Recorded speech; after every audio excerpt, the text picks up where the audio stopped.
안녕하세요. 김원준입니다. 한 국내 매체가 일본 아사히 신문을 인용해 트럼프 대통령이 사드 보고를 받고 한국이 은혜를 모른다고 격노했다고 전했습니다. 이 뉴스는 수많은 국내 매체가 받았었는데요. 미국 주요 매체를 찾아봤습니다. 관련 기사는 없습니다. 문정인 특보 관련 기사 자체가 없습니다. 해서 아사히 신문을 찾아봤더니 관련 기사 하나 있습니다. 그런데 당연히 워싱턴발 기사인 줄 알았더니 한국발 기사였습니다. 그러니까 한국에 와 있는 일본 특파원이 한국에서 한국 내 이야기 듣고 워싱턴 기사를 쓴 겁니다. 그걸 다시 우리 언론이 일본 언론이 그랬다더라 보도한 겁니다. 국내발 기사가 일본 갔다가 다시 한국에서 외신으로 재인용되고 그렇게 이 뉴스가 마치 국제적 이슈로 확인된 것처럼 외신의 껍데기를 쓰고 둔갑한 겁니다.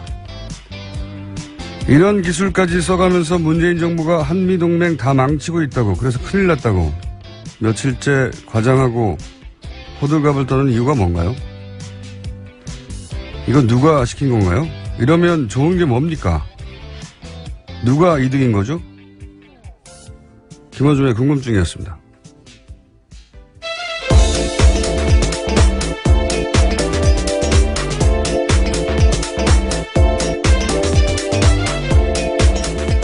시사인의 김은지입니다. 네. 이런 뉴스가 너무 많아요. 외신 껍데기를 쓰고 둔갑하는 뉴스 세탁이라고 저는 부르는데. 아, 새로운 용어네요. 뉴스 네. 세탁. 우리나라 뉴스가 우리나라에서 나온 이야기를 듣고 외신이 인용한 걸 다시 재인용해서 마치 처음부터 외신이 이걸 보도한 것처럼 만드는, 굉장히 과거에 많이 썼던 기술이거든요. 예. 정치적 목적을 띠고.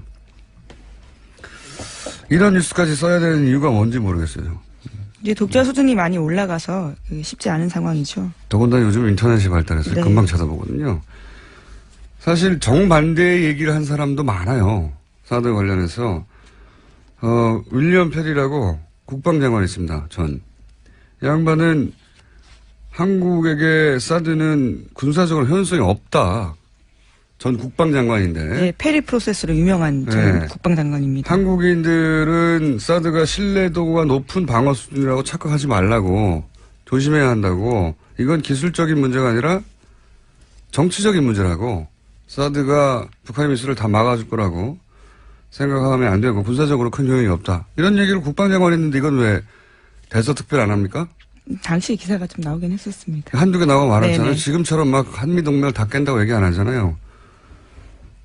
아니면은 뉴욕타임즈에서 뭐 트럼프 대통령이 문 대통령을 만날 때 그 입장을 존중해 줘야 된다고, 중국과 미국 사이에 있기 때문에 너무 밀어붙이면 안 된다.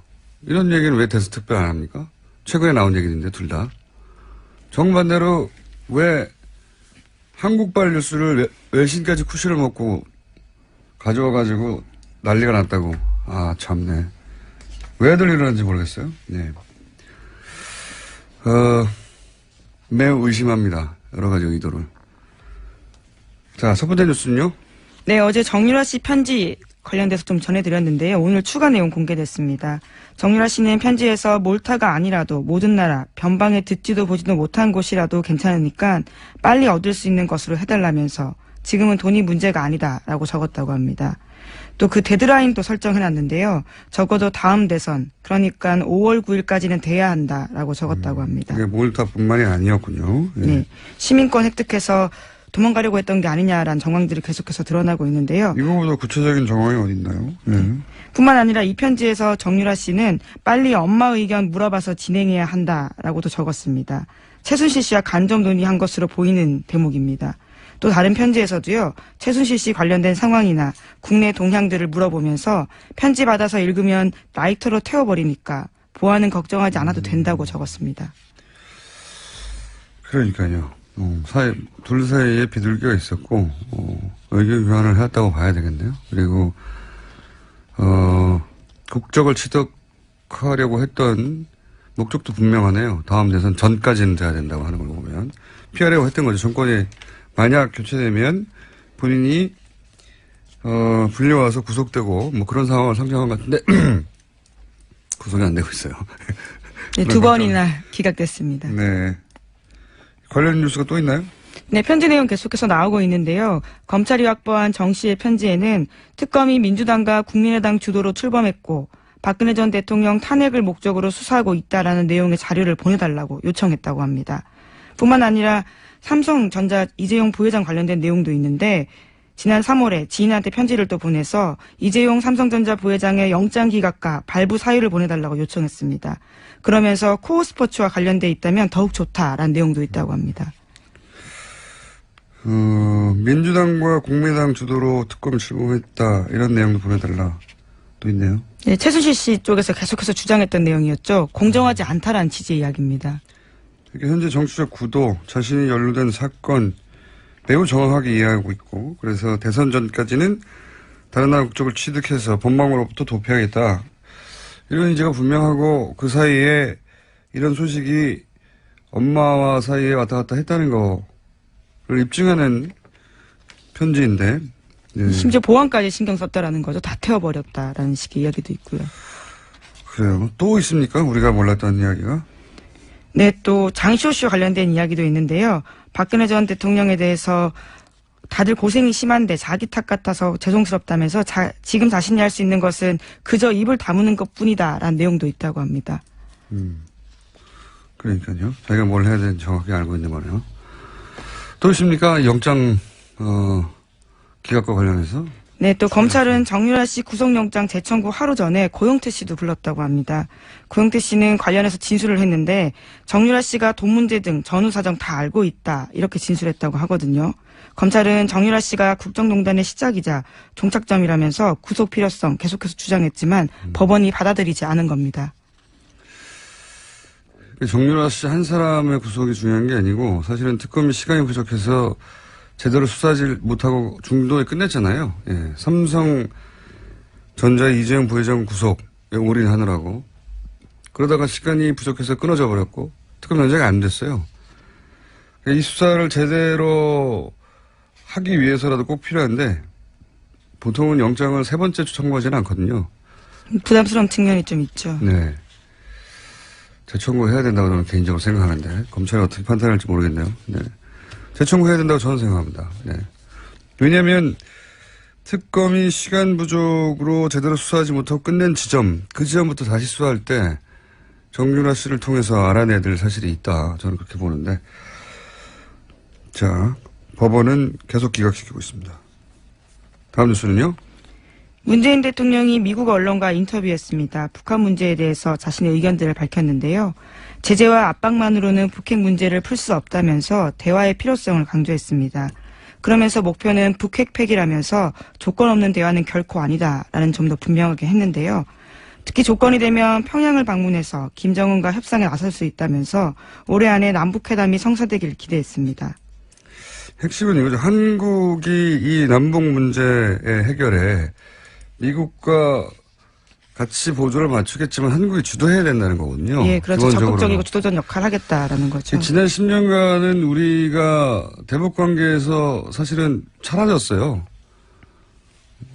박근혜 정부에서는 이젠 채널까지 완전히 닫았고. 예, 아예 만나지도 않았었죠. 대북 관계에서 박근혜 정부가 한 일은 모든 관계를 끊은 거죠. 그래서 모든 채널을 끊고 이제는 대화가 없습니다. 전쟁하는 중에도 대화를 하는 건데. 근데 그러면 이제 미국이 이 문제를 해결해 달라고 맡기는 거거든요. 근데 생각해 보시면 예를 들어서 이라크, 시리아, 여기 사람들이 막 전쟁하고 죽고 그러잖아요. 이걸 우리가 우리 일로 느껴본 사람이 얼마나 있냐. 없어요, 잘. 뉴스 속의 이야기거든요. 미국인들에게도 마찬가지예요. 남북 문제는 지도상의 문제입니다. 자기들의 전략적 문제고. 근데 우리는 전쟁 나면 다 죽는 건 우리잖아요. 미국이 무슨 특별한 사람들이라서 우리 땅의 일을 자기들 일처럼 느끼지 못해요. 너무 당연한 거고. 우리도 시리아의 일을 우리 일처럼 느낍니까? 마찬가지죠. 근데 우리는 이건 우리 일이잖아요. 생존과 관련되어 있는 부분이죠. 전쟁 나면 네. 미국한테는 국지전이 또 한국에서도 발생했구나 하겠지만 우리는 아니에요. 우리는 다 죽는 거라고. 그러면 우리가 이 속에서, 대화 속에서 당연히 있어야 되는데, 지금까지 없었던 거죠. 그게 문제인 거죠. 자, 이제 미국에 가서 그런 얘기를 하겠죠, 그렇다는 얘기고요. 자, 다음 뉴스는요? 네, 또 문재인 대통령은 사실상 한일 위안부 재검토 합의 필요하다라는 식의 의견도 밝혔습니다. 워싱턴 포스트의 질문에 대한 답이었는데요. 문재인 대통령은 위안부 문제 해결의 핵심은 일본이 법적 책임을 인정하고 공식적으로 사죄하는 것이라고 생각한다고 밝혔습니다. 도노다마로 돌아가자는 거죠. 예. 이미 일본이 다 했던 거를 더 많은 걸 요구하는 게 아니라, 아니, 다 인정했던 걸 왜 다시 부인하는 거야? 이런 거거든요. 이건 우리가 받아들일 수가 없죠, 당연히. 자, 다음 뉴스는요? 네, 강경호 외교부 장관도 어제 일본 외상과 전화통화했습니다. 위안부 합의 받아들일 수 없다고 강조했는데 기시다 외상이 위안부 합의의 착실한 이행이 필요하다라고 말하자 강 장관은 위안부 합의는 우리 국민 대다수와 피해자들이 받아들이지 못하는 게 현실이라고 강조했습니다. 또 독도 문제 관련해서도 부딪혔는데요. 강 장관은 일본이 초중학교 학습 지도 요령 해설서에 독도가 고유 영토라는 왜곡된 주장을 포함시킨 데 대해서 강한 유감을 표시했습니다. 즉각 중단해야 된다라고 촉구했는데요. 외교부는 기타가와 가스로 주한 일본 대사관 정무공사도 초치해서 항의의 뜻을 전달했습니다. 이건 너무 기본적인 건데, 이거 다 안 한 거죠. 예. 이걸 왜 다 안 했을까요? 강 장관이 특별히 잘했다기보다는 그냥 해야 할 걸 한 거죠. 예. 이때까지 이런 말을 안 했다는 거고요. 비정상이었다는 거죠. 다음 뉴스는요? 네, 160여 명에 달하는 재외공관장들이 일괄 사표 썼다라고 합니다. 강경화 장관 취임 다음 날 사표를 제출했는데 문재인 대통령의 강력한 외교개혁 주문과 관련되어 있어서요. 눈길을 끌고 있습니다. 이게 이제 외교부에서는 항상 정권 교체기의 관행이라고 이게 한 걸로 제가 기사를 봤는데, 제가 기억하는 한, 그 전엔 잘 모르겠습니다. 제가 기억하는 한, 이명박 정부가 들어서면서 한 40~50여 개 공관장에게 사표를 요구했다는 기억을 있는데, 전원에게 요구했다는 건 저는 기억이 없거든요. 관행이라고 하는데 확인해 볼 필요가 있겠네요. 만약에 그 전과 다르게 전원에게 했다면 대사, 총영사, 모조리 다 사표를 제출하라고 한 거니까 굉장히 강한 조치죠. 예. 네, 아직까지도 전 정권에서 임명된 대사들이 주요 자리를 지키고 있는 상황이긴 합니다. 그 이제 다 결국 조치하는 건 아니고 일단 사표를 받고 재신임을 해서 그대로 위임하기도 하고 하지만 어쨌든 전원 사표는 저는 처음 듣는데 이건 한번 외교부를 통해 확인해 봐야 되겠네요. 다음 순요. 인사정국에서 여야 대치로 멈췄던 국회가 정상화됐습니다. 김현미 국토교통부 장관 후보자의 인사청문 보고서가 처리 시한 마지막 날인 어제 통과됐습니다. 자유한국당과 바른정당은 불참했지만 보고서 채택을 막지는 않았습니다. 강경화 장관 임명에 반발해서 국회 일정을 보이콧했던 야3당이 인사청문 일정은 진행하기로 한 발 물러섰습니다. 예정된 수순이에요. 예. 왜냐하면 조국 수석이 출석하는 것으로, 예, 조국 수석을 국회의원회가 끌어낸 것으로 만족하고 이제 물러가는 거죠. 예, 다음 달 업무 보고 있는데 그때 자연스럽게 부르자라는 겁니다. 얻어낼 거 얻어냈다고 보고, 예. 별일 아닙니다. 원래 이렇게 될 거였어요. 네. 국회에서 막 난리치지만 실제로 뒤에서는 이런 얘기 하는 거거든요. 그걸 언론이 너무 크게 보도하는 거죠. 마치 국회가 박살난 것처럼. 그렇게 먹고 살아야 되니까요. 언론은. 다음 뉴스는요. 문정인 대통령 통일외교안보특보의 미국 방문에 동행했던 김종대 정의당 의원이 자신의 페이스북에서 한국 언론을 강하게 비판했습니다. 그럴만하죠. 예, 그럴만합니다. 뭐라고 비판했습니까? 네, 전후 사정들을 좀 공개한 건데요. 김 의원은 지난 15일 워싱턴에서 열린 한미동맹 세미나에서 보인 미국 전문가들의 일방적인 한국 무시 발언을 소상하게 공개했습니다. 문정인 특보가 강연을 하고 난 뒤 길버트 로즈먼 프린스턴 교수와 마이클 그린 전략 국제문제연구소 선임 부소장 등이 마이클 그린요? 예, 어제 말씀하신 그분이죠. 한국의 사드 배치 재검토에 대해서 한미동맹 깨자라는 것이냐라는 이야기를 했다라는 건데요. 한국이 미중 사이의 중재자가 되겠다라고 한 문재인 대통령의 후보 시절의 발언까지 문제 삼으면서 미국이 중국과 긴밀한 대화하는데 한국이 무슨 중재하느냐 비아냥댔다라는 겁니다. 심지어 한국의 태도에 대해서 중국의 눈치 보면서 한미일 전략 동맹에서 이탈하려는 의도다라는 공격까지 했다고 합니다. 당연해요, 이 사람들은. 왜냐하면 말씀드렸잖아요. 마이클 그린은 아주 대표적인 일본어도 잘하는 싱크탱크, 미국의 이제 대표적인 싱크탱크들이 몇 개 있는데 그 중에서 718 아주 유명한 사람이에요. 일본과 가깝다는 얘기죠. 예. 그리고 길버트 로즈만 이분도 뭐 아시아 전문가로 맨날 소개되는데 이분도 항상 남북의 그러니까 우리와 일본의 이해가 엇갈릴 때는 일본의 편을 들어왔던 사람이에요. 예를 들어서 지금 위안부 문제 같은 경우도 중요한 진전이라고 일본이 잘했다고 칭찬 무지했던 사람입니다. 아베 위안부가 일본의 극우에 반대를 무릅쓰고 이 일을 해낸 거라고 중요한 역사적 진전이라고 우리하고는 전혀 동떨어진 이야기. 아베 행정부가 주장했던 내용이었는데 그게 일본에도 저 오른쪽 끝에 있을 거 아닙니까? 아베 정부도 극우 정부라고 이제 비판받지만 저 오른쪽 끝에 있는 혐한 집단들 그 예를 들면서 그걸 어떻게 하나 몰라요. 자기 혼자 자기들이 그 혐한 집단의 예를 들면서 거기서 반대하는데도 불구하고 극우가 반대하는데도 불구하고 극우가 그걸 진행했다. 이런 우리 입장에서 그런 이야기인데 잘했다고 칭찬한 사람이죠. 그리고 이 한미일 전략 동맹에서 이탈하는 거냐 이 비판도 일본에서 하는 거예요. 왜냐하면 미일 동맹 아래에 한미 동맹이 있는 게 한미일 동맹이거든요. 지금 구조상. 그래서 틸러슨 국무장관도 지난 3월달에 와가지고 일본이 미국에게 가장 중요한 동맹이고 역사적으로 한국은 하나의 파트너라고 한 거 아닙니까? 그 인식의 연장선상에 있는 발언들입니다, 이게. 그러니까 이 발언들을 들어서 한국 정부를 공격하는 건 일본이 할 일이에요. 일본 언론이. 왜 우리 언론이 이걸 하고 있냐 이거죠. 그래서 저도 열받았지만, 당연히 현장에 있었던 사람은 더 열받았겠죠. 저도 이 대화록 정리된 걸 봤는데 화가 나더라고요. 이런 사람들이 이런 말 하는 걸 중계하면서 우리 정부를 비판할 게 아니거든요. 이해가 안 갔어요, 저는. 이해가. 예. 그래서 이제는 무언가 해야겠다면서 지난 정부 적폐가 이만저만이 아니다. 그대로 주저앉을 물렁한 우리가 아니다. 라는 식의 글을 썼습니다.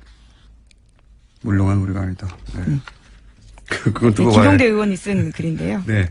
김종대 의원이 현장에서 그런 질의를 받고 굉장히 무리한 질문이 많았거든요. 제가 보기에는 읽다 보면. 예를 들어서 우리가 당연히 한국법이 있으니까 환경영향평가 해야 된다고.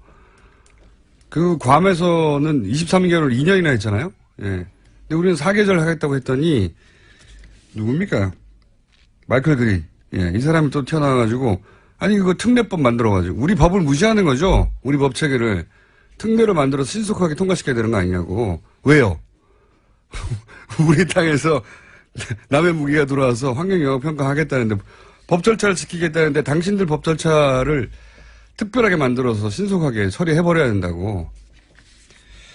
화가 나게 돼 있죠. 네, 심지어 당연히. 김종대 의원은 지난 정부에서 한미가 사드 배치 과속사고 냈다면서 실상도 모르면서 동맹 깬다는 식의 발상 유감스럽다라는 이야기를 했다고 합니다. 그러자 그러니까, 마이클 그린이 자기도 정부 입장 말한 것은 아니다. 이런 식으로 한 발을 뺐다고 합니다. 그러니까 이 분들이 가지고 있는 편향된 이 사람들 입장에서야 편향됐다고 생각 안 하겠지만 자기들은 태도를 미국을 대표하는 태도라고 바라보는 것도 이상하고 말도 안 되고요. 이게 이 자체가 세미나였는데 미국 언론들이 뭐 주목한 것도 아니에요. 보도도 안 되더라고 하나도. 경로는 무슨 경로. 하여튼 이 전체가 문재인 특보 관련 그다음에 그 이후에 쭉 이어지는 한미 동맹이 다 깨졌다 난리 난 이 전체 뉴스들이 단순한 호들갑이 아니라 이 사람들이 손잡고 쎄쎄쎄하고 어깨동무한 다음에 다 몰려드는 것 같은 의도를 가지고 사실관계도 틀린 부분이 많지만 시각 자체도 굉장히 문제였어요. 예, 그걸 문제 삼는. 어쨌든 김종대 의원 혹은 홍익표 의원 혹은 문정인 특보 직접 모시고 이 문제는 한번 현장에서 무슨 일이 있었는지 조만간 시간을 마련해서 따져보겠습니다. 네. 제목 한두 개 정도 정리할 수 있을 것 같습니다. 네, 벨기에 브뤼셀에서 폭탄 테러가 일어났습니다. 지난 19일 런던을 시작으로 파리에 이어서 브뤼셀까지 불과 이틀 새에 유럽에서만 3건의 테러가 일어난 겁니다. 그렇군요. 벨기에가 이제 불어권이거든요. 그래서 프랑스 극단주의하고 연계해서 지난번에도 이 몰렌베크에서 거주하는 사람이 프랑스 그 공연장에서 테러 있지 않습니까? 연루됐었죠. 벨기에가 왜 그러는지 이 문제는 따로 한번 짚어봐야 되겠네요. 네. 런던, 파리처럼 유럽을 대표하는 도시에서 계속 이어지다가 벨기에, 벨기에. EU 본산이 있는 곳이기도 하고요. EU 본부 때문이기도 할 것 같고, 불어권이라 프랑스에 있는 극단주의자들하고 연계되어 있는 것도 같고, 여기서 출장 가더라고요. 네, 멀지 않죠. 예. 가깝습니다. 제목 정도 읽으려고 했던 시간이 제목 한 줄만 읽고 끝내죠. 기왕.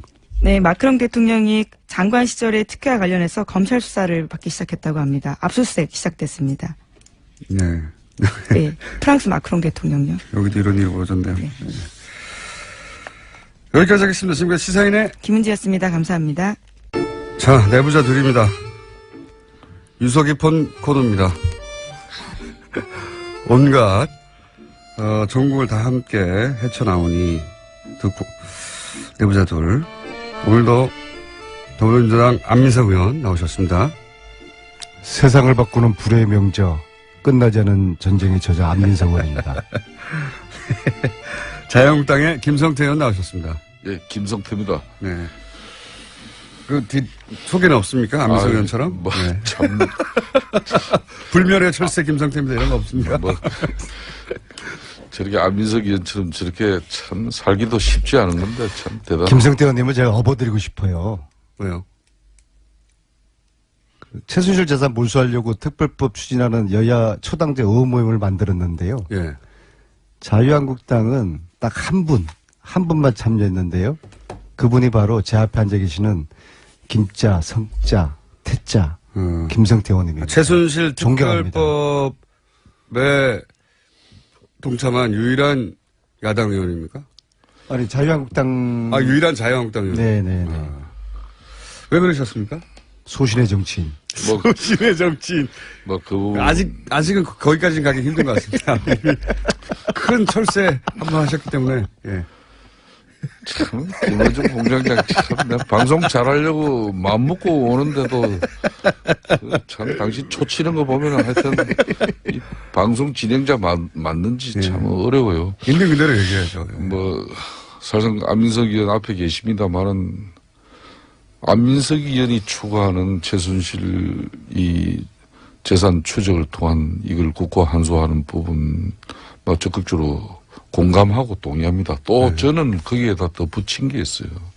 사실상 이 나라를 거들내고, 또 어떻게 보면은 이 보수 정치를 뿌리채 뽑아버린 그런 장본인입니다. 그렇기 때문에 두 번 다시 대한민국의 이런 불행한 역사를 종식시키기 위해서라도 무능하고 탐욕에 찬 세력들이 한마디로 국가 권력을 사유해서 불을 치부했다 그러면은 그는 끝까지 추적해서라도 그는 발본 시행을 해야 되는 거죠. 그런 교훈을 우리가 안민석 의원이 추진하는 이 최순실 재산 몰수에 관한 내용은 그런 차원에서 저는 참석입니다. 그런데 자유한국당 왜 가셨어요?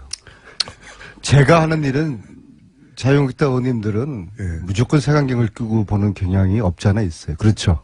그건 사실이죠. 없잖아요. 왜 그래요? 사실상 안민석 의원이 지금 뭐 우리는 정권을 내놓았고 대한민국 헌정사의 초유의 탄핵 대통령 내놓지는 않았죠. 뺏긴 거죠. 내놓고 싶지 않았는데.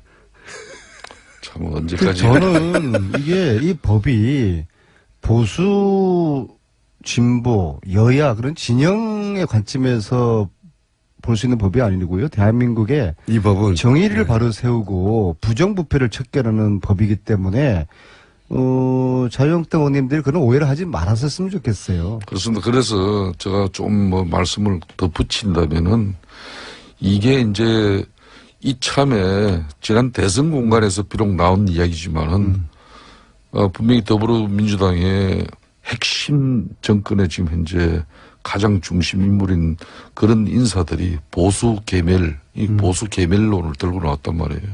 20년 안에 이제 보수 완전 개멸시켜버리자. 아니, 보수가 존재하지 않고 어떻게 진보가 있습니까? 그러니까. 서로가 그러니까 안민석 적절하게 의원처럼 견제하면서. 진보와 보수가 고루 날개짓을 하면서 균형 있는 세상을 만들어내는 게 그게 우리 정치인들이 추구해야 될. 근데 김성태 가장 의원처럼 큰 가치예요. 건강한 합리적인 보수 그런 노력을 김성태 의원님은 하시거든요. 근데 아니, 보수 스스로가 자기들은 불의한 세력이고 부패한 세력이라고 딱 프레임에 갇혀 있으면은 정말 개별을 당할 수밖에 없는 것이죠. 특히 최순실 재산은 국민들 재산이고 국민들의 피와 땀이거든요. 왜냐하면 이게 채태민 거였으니까. 그죠? 그런 차원에서 대한민국 그 전에 이제 박정희 대통령과 관련이 있고. 그거는 이제 조사를 해봐야 되는데요. 그러니까 제가 이제 그 대한민국의 부분을 네. 좀 전에 이야기하다가 이제 좀 막혔는데 최순실 국정농단과 최순실 일가의 재산 부정 축제가 이번에 국정조사 특위라든지 특검 과정에서 만천하에 알려졌어요. 그렇다면은 이런 온당하지 못한 그런 쉽게 말하면 불을 치닫은 부분에 대해서는 분명히 우리 세상이 우리 사회가 바로 잡아야죠. 그렇지만은 이걸 입법화하기까지는 상당히 넘어야 될 산이 아주 큽니다. 우리 안민석 의원 잘 아시다시피. 그동안 뭐 공청회에서도 지적은 됐습니다만은 이 헌법상 평등 원칙에 그 어긋나는 그런 소급 입법 문제라든지 또 형법상의 이 명확성의 원칙 뭐 이런 부분들이 저촉될 수 있는 그런 개념들의 명확한 규정 같은 문제를 해결하지 않으면 상당히 어려운 부분이 있어요. 안민석 의원이 이 법을 친일 그 재산 환수법을 뭐 상당히 많이 그 인용한 거 아닙니까? 적용하고 그죠? 그렇다면은 이 친일 재산 환수법이 이게 소급 입법이거든요. 그러니까 역사적으로 이걸 이례적인 그 공동체적인 가업이라는 점에서 합헌성을 인정받았어요. 그렇듯이 뭐 이 지금 현재 최순실 재산 환수 특별법도 뭐 그런 법안 성안에 심혈을 기울이고 있는 만큼 뭐 저는 잘 되라고 봅니다. 우려하시는 바는 알겠는데 사실 이 법은 제가 법률가가 아니기 때문에 대한민국 최고의 법률가로부터 추안 작성을 제가 부탁을 드려서 또 사찰에 걸친 공청회를 그친 나름대로 완성도를 높인 법이고요. 그럼에도 불구하고 이 법의 통과 가능성은 굉장히 가능성이 좀 현재 단계에서는 낮다고 봅니다. 그래서 제가 전국 다니면서 국민들에게 이 법 제정의 필요성을 몇 명이 부족하죠? 이유고요. 몇 명이 부족합니까? 아니, 지금 초당 모임은 25명으로 구성됐고요. 그래서 이제 초당 모임이 중심이 돼가지고, 다음 주에 그 의원들 발의 동의서를 받는데요. 한 150명을 목표로 하는데, 몇 명이 되든 간에 그 명단을 국민들이 원하시면은 제가 좀 결단을 해서라도 공개, 언론에 그리고 공개할 결단까지 생각이고요. 필요합니까? 자, 왜냐하면 잘하시는 일인데. 공유원들에 관련된 문제이기 때문에 어쨌거나 이 최순실 재산 몰수 특별법을 이런저런 이유로 만약에 반대한다면 이것은 최순실 재산 몰수를 반대하는 것이거든요. 그래서 국민들의 관심 또 국회에 또 승원이 있기를 바라겠습니다. 그러니까 안민석 의원님이 이 최순실 재산 그분이 환수 왜 이렇게 조용조용히 특별법이 말씀하시죠? 성공하기 사귀시는 것도 아니고. 위해서는 네. 절대 정치적인 정쟁을 야기하는 어떤 그런 정치 수단으로 가져가서는 안 된다는 거예요. 명심하겠습니다. 그건 바로 뭐 일간에 이렇게 올라가면은 박정희 뭐 흔히 말한 이 재산이 박정희하고 상관이 박정희 있습니까? 전 대통령의 뭐 흔히 말하는 정치 비자금까지 거슬러 올라간다. 그게 관련이 돼 있어요. 아니 제가 뭐 두 분의 얼굴을 보고 있는데 너무 진지해가지고. 아니 지금 그런 측면에 이미 뭐 적응이 안 다 되는 아시면서 그렇게 표정 지으면 안 서로 되시고 쳐다보시면서. 그게 자꾸 읽혀요? 이제 그 읽히고 이렇게 되면 큰일 또 났네. 뭐 여차 잘못하면 이게 정쟁으로 DJ 비자금 또 뭐 전직 대통령 알겠습니다. 이런 문제까지 가버리면 이 그래서 특별법은 대한민국의 그래서 부정부패를 일소하고 정의를 바로 세우는 법이다. 그렇습니다. 그 예, 최순실이라는 이 한마디로 망고의 죄인이 있지 않습니까? 이는 지금 이 시대를 망친 이 사람에 대해서 우리가 명확한 반제를 하자는 근데 거죠. 최순실 처단법이다. 네, 의원님만 왜 했을까요? 왜냐하면 탈당에서 다시 입당하신 분들 한 10여 분은 이 문제의식을 공유할 것 같은데 왜 그분들은 안 하셨을까요? 안민석 의원의 이런 최순실 재산안수 특별법은 아직까지 전체 국회의원 300명이 예. 다 공감하고 공유하는 그런 시간적인 그 한계가 있습니다. 좀 더 언론이라든지 우리 안민석 의원이 지난번 공청회도 하시고 뭐 앞으로도 계속 뭐 이 법 관련해서 장재현 의원은 혹시 물어보셨어요? 이런 부분도 장재현 의원한테 한번 제안해 보셨어요? 뭐 하시면 되죠. 안민석 의원님이.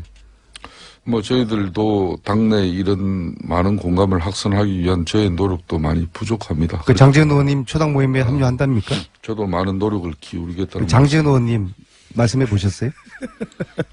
특정인을 이렇게 가지고 우리 안민석 의원께서 이렇게 주장하지 맙시오. 장재현 의원님은 하실 합류하실 것 것 같은데, 그죠? 저희가 한번 인터뷰에서 여쭤보도록 하고요. 그러면 자 다음 주제로 넘어가서 요즘 자유한국당에서 이 정권이 끝까지 못 간다는 얘기가 연속으로 계속 나오는데 이철호 의원도 그러고 홍준표 전 지사도 그러고 이게 의총에서 뭔가 결의된 내용입니까? 왜 이런 말이 참만 이분들 참 어떻게 보면 답답하신 분들이에요. 지난 대선에서 자유한국당이 패배한 이유는 최순실 사태에 워낙 큰 타격을 입기도 했지만은 또 그 국정농단의 책임으로 대통령도 탄핵되고 뭐 사실상 정권을 갖다 상납하다시피 할 수밖에 없는 그런 여건이었잖아요. 그런 속에서도 우리가 그 큰 표 차이로 이렇게 질 수밖에 없었던 가장 큰 요인 중에 하나가 대선 때 취했던 이런 거구 스탠스. 이 거구 스탠스 때문에 예연 확장에 상당히 좀 제동이 걸리는 그런 부분이 많아요. 그런 측면이 있는데도 불구하고 이번 전당대회 그 연장선상에 있는 거 아닌가 하는 그런 개인적으로 많은 우려를 하고 있어요. 이 정권이 끝까지 못 간다. 뭐 결국은 탄핵되는 얘기인데 그런 이야기가 자유한국당 내에서는 공감대를 얻나요? 의원님들 사이에? 그걸 동료 의원들 간에 어떻게 공감대를 얻을 수가 있겠습니까? 지금 이제 출범한 지 한 달 보름도 채 안 된 이 정권에게 뭐 또 탄핵을 예고하고 예시하는 그런 뭐 정서를 국민들에게 이렇게 정치인의 한 사람으로 내보내는 것은 그거는 국가에 대한 상당히 무책임한 처사입니다. 저는 개인적으로 그렇게 보는 거죠. 같은 생각을 하는 사람들끼리 모였으면 자기들끼리는 통할 수 있으니까 혹시 그런 생각이 통하나 싶어서 제가 여쭤보는 건데. 저는 절대 우리 자유한국당에도 대통령 탄핵과 또 이번 대선을 통해서 많은 자성과 또 반성 속에서 진정한 보수의 가치를 새롭게 찾고자 하는 많은 노력들이 이어지고 있습니다. 그렇기 때문에 이런 발언들에 대해서 우리 당의 전체적인 기류로 보는 것은 절대 온당치 않습니다. 이거는. 제가 요즘 전국적으로 북토크 다니다가 북콘서트요. 여의도에 별 신경을 안 썼더니 참 별일이 다 생기는데요. 강동우 의원님이 신경을 쓰셨어도 생겼었을 얘기입니다. 강동우 의원님이 이번에 서울시 당 위원장이네요. 제가 어젯밤에 사이트를 뒤져봤는데 이런 말씀하셨어요. 상대가 깡패 같은 놈이기 때문에 우리를 깡패라고 문재인 대통령을 깡패입니까? 이철호 의원님, 이 정권 오래 못 갈 것 같다. 홍준표 의원님, 역시 저는 의원이죠, 후보.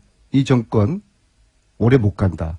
정말 아직 2달도 안 된 문재인 정부를 향해서 이런 저주 섞인 탄핵 발언을 했는데요. 강동호, 이철우, 홍준표 세 분께 정중하게 여쭙겠습니다. 국민들이 우습죠. 이거 국민들 우습게 보는 정당은요. 국민들에게 탄핵당할 것입니다.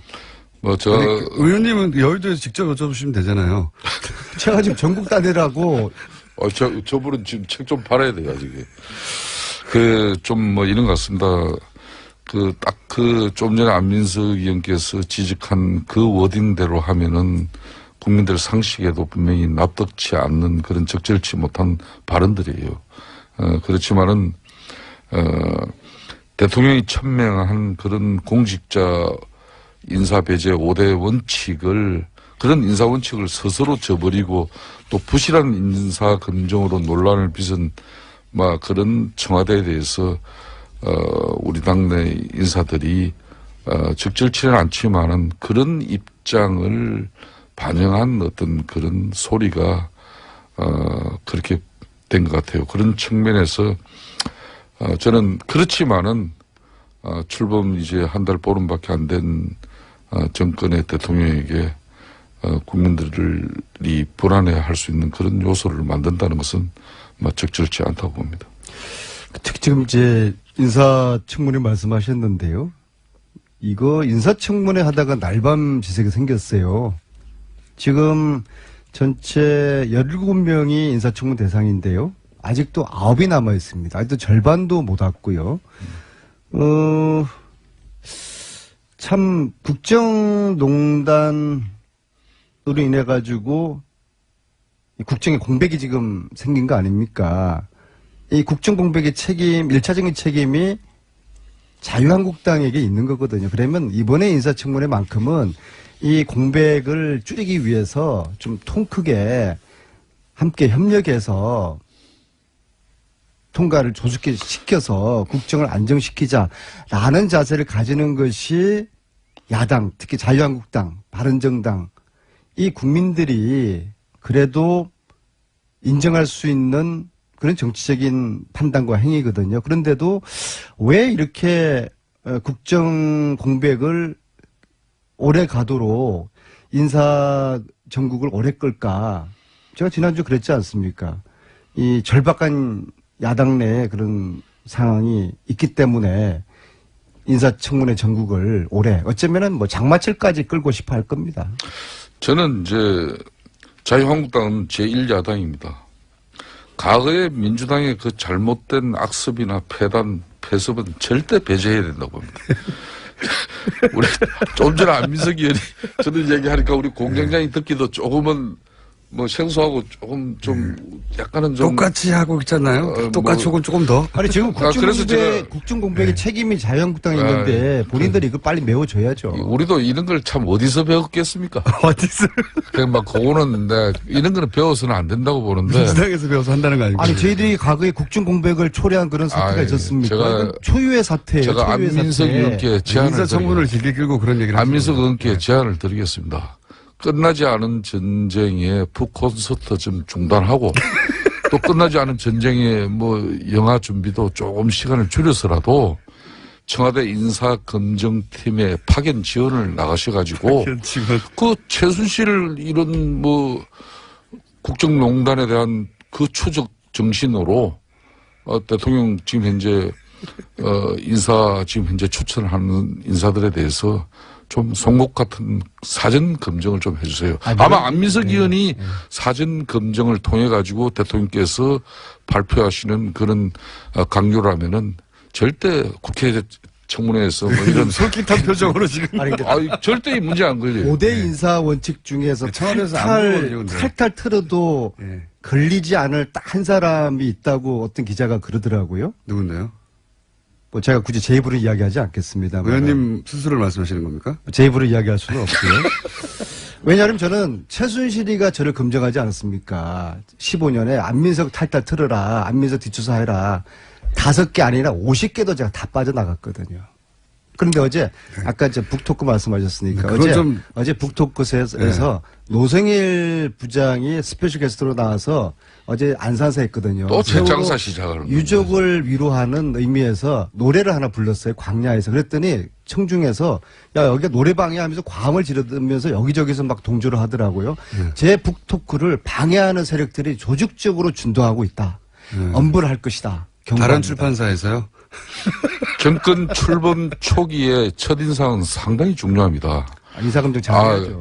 그렇기 때문에 안민석 의원 같은 분이 청와대 대통령께 좀 직언이 필요한 시기예요. 연락이 안 되더라고요. 지금 연락이 안 되더라도 돼야죠. 저분이 제가 알기로는 이번에 대통령 아마 다음 주 미국 방문하는데 한미 정상회담에 그리고 국가 보안 문제를 대통령 아마 수행 민주당의 수행 아니, 아직 결정되지 않았어요. 수행 인사 결정되지 중에 않았어요. 만일 안민석 의원 같은 사람 안 데려가면은 문재인 대통령 그 국가 정말 보안인데 영어도 잘 안 되시면서. 영어는 미국에서 박사학위까지 하신 분인데 왜 영어가 안 됩니까? 조국 민정수석이 저를 민정수석 특별 보좌관으로 채용해 주십시오. 아니 그럼 그러니까 제가 안민석 열심히 의원님, 뒷받침해서 송곳 같은 그래서 인사를 내가 하겠습니다. 지금 왜 직원이 필요하면요.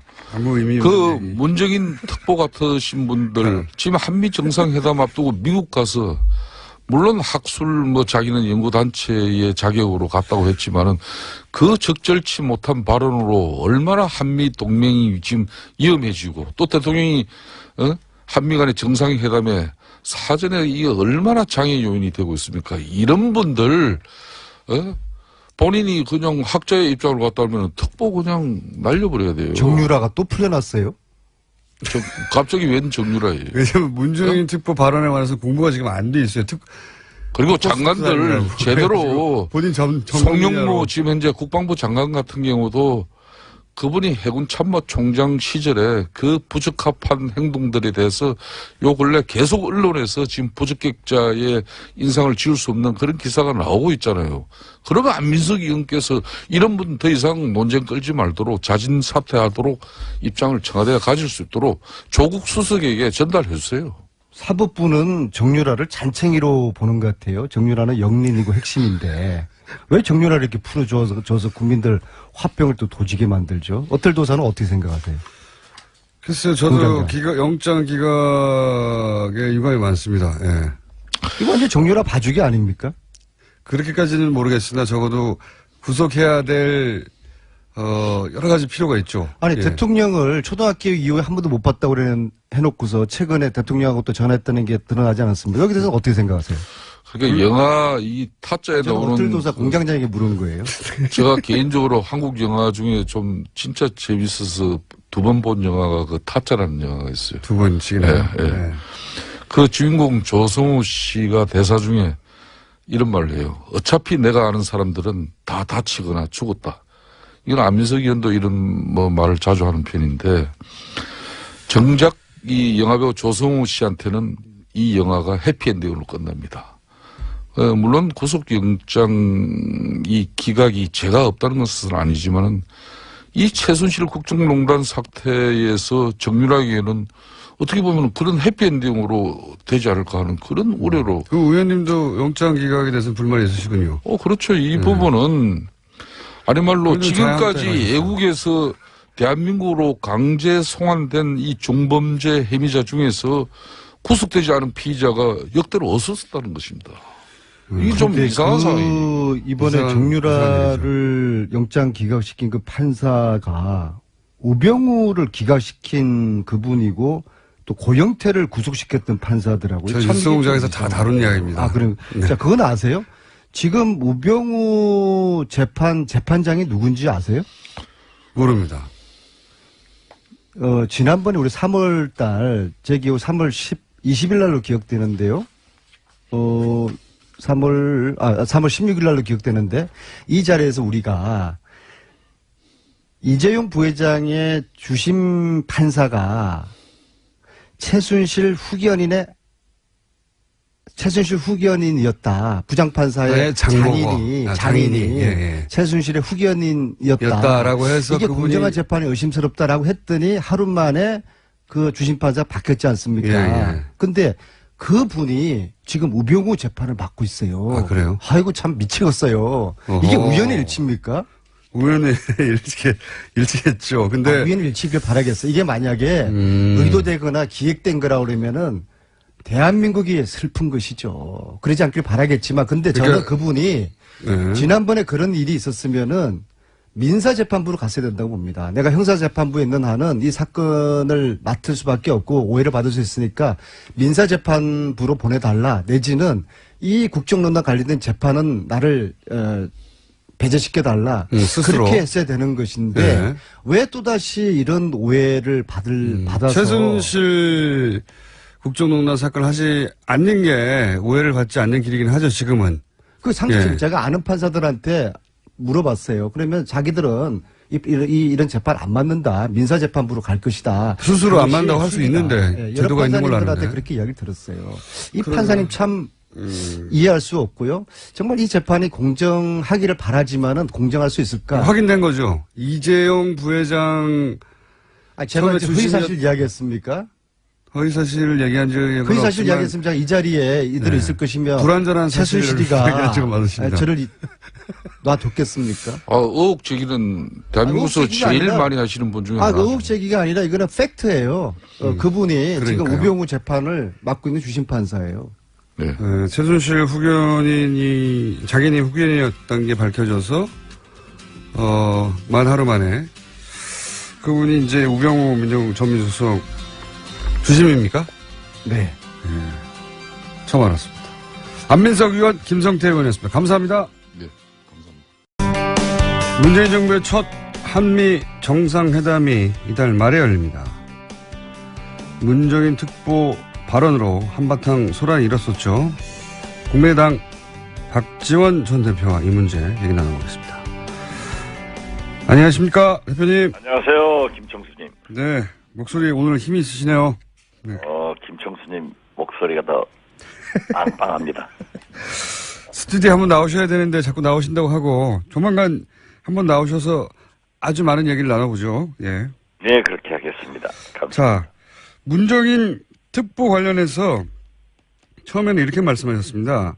내용은 옳지만 시점이, 그러니까 한미 정상회담 직전이란 시점이 부적절하다라고 하셨다가 며칠 후에 아니다, 내가 틀렸다 라고까지 하시면서 문정인 특보 발언이 옳다고 하셨는데 왜 어떤 내용 때문에 그러셨는지 정리를 좀 해주십시오. 최근에 미국 트럼프 대통령이나 국무국방장관 그리고 페리 전 국방장관 네. 일련의 대북 전문가 및 책임 있는 지도자들의 발언 내용이 확인됐습니다. 네. 어떤 경우에도 북한의 체제를 전복하지 않고 전쟁도 하지 않겠다. 네. 그리고 핵을 폐기해서 동결하자. 그렇게 되면은 협상은 주고받는 거기 때문에 한미 연합 군사훈련을 축소 및 중단할 수 있고 전국적으로는 북한 핵의 폐기를 이끌어내겠다라고 했는데 사실 우리 문재인 대통령의 발언은 거기까지는 안 나갔었거든요. 네. 그런데 문정인 특보가 미국 가셔서 그런 말씀을 했는데 저는 그 문정인 특보의 발언이 옳습니다. 내용이. 그런데 한미 정상회담을 앞두고 한미 정상 간에 아직 조율이 끝나지 않았는데 이렇게 발언한 것은 그 시기와 장소가 부적절했다고 생각했는데 예. 문재인 대통령께서 미국 CBS 인터뷰나 또 어제입니다마는 워싱턴 포스트 그리고 특히 하스 미 외교협회 회장의 한국 내 연설 및 문재인 대통령의 면담을 보면은 내용이. 예. 내용이 똑같습니다. 음. 그렇기 때문에 문정인 특보는 한미 정상회담의 예고편을 미리 워싱턴에서 발언함으로써 미국과 우리의 국민 여론을 이끌어가는 견인차 역할을 했다. 저는 그렇게 봅니다. 그러니까 외교적으로 전략적으로 계산된 발언이고 그 내용도 문제가 없기 때문에 옳다 이렇게 보시는 겁니까? 네, 그렇습니다. 그러니까 오늘 특히 보면은 북한의 체제상 외국 대사들이 말을 하더라도 이건 평양의 지시를 받고 하는 거거든요. 예. 그런데 개춘영 인도의 북한 대사도 같은 맥락의 얘기를 했습니다. 미국 한미 군사훈련을 중단한다면은 북한도 핵실험의 중단의 가능성이 있다. 우리는 즉 북한은 어느 때보다도 미국과 전제 조건 없이 대화를 준비하고 있다. 어떤 비용을 치르더라도 한반도 전쟁의 재발을 막아야 한다. 이러한 북한의 발언 보도 내용을 보더라도 한미, 미북 간에는 어떠한 변화의 조짐이 있다. 그래서 저는 트럼프 대통령이 일찍 밝힌 강한 제재 속에서도 대화 그리고 평화를 길로 간다 하는 것이 움직이고 있다. 저는 실제로 그렇게 느껴집니다. 실제 국내 언론에서 아주 크게 문제 삼고 소란을 피웠던 것하고는 무관하게 실제 물밑에서는 그런 흐름들이 있고 그렇기 때문에 이 발언들은 외교적으로 전략적으로 계산된 거라서 그걸 문제 삼으면 안 된다. 이런 말씀이신 것 같은데요. 또 그렇게 하고 네. 미국과 북한이나 우리 대한민국의 문재인 정부도 그러한 방향으로 움직이고 있고 그러한 발언들을 보면은 상당히 방향이 제대로 가고 있다. 저는 그렇게 판단하기 때문에 문정인 특표의 발언은 전적으로 옳고 계산돼서 한미 정상회담에 미리 그러한 얘기를 밝혔다 하는 것으로 생각하는 거죠. 그럼 국내 일부 언론에서는 왜 그렇게까지 한미동맹이 그 발언으로 깨졌다느니 큰일 났다느니 경로했다느니 이런 말들이 나왔을까요? 국내 언론의 보도는 그분들이 보아서 그렇게 했겠지만은 제가 방금 말씀드린 대로 미국의 대통령이나 국방장관이나 국무장관, 외교협회장 모든 분들이 같은 맥락의 얘기를 하고 있고 여기에 문재인 대통령도 똑같은 그러한 얘기를 하고 있는데 오늘 북한의 인도 대사가 일본도 북한도 호응을 했고 거기에 이렇게 화답을 했다고 하면은 저는 한반도 문제, 북한 핵 미사일 문제가 상당히 좋은 방향으로 흘러가고 있고요. 또 오늘 보도를 보면은 미국에서 미국 국무장관, 국방장관, 중국의 양제츠 국무위원과 인민총참모장 네. 이런 분들이 만나가지고도 북한 문제에 대해서 상당히 진전된 북한의 핵과 미사일을 즉각 중단하고 기관과 이 사업을 금지한다 하는 그 제재도 중국이 강하게 북한 제재에 동참하는 그런 방향으로 나간다고 하면은 북한의 압력을 받는 김정은 견딜 수 없는 거거든요. 그래서 저는 이러한 일련의 진전이 상당히 좋은 방향으로 가고 있다. 그렇게 저는 생각합니다.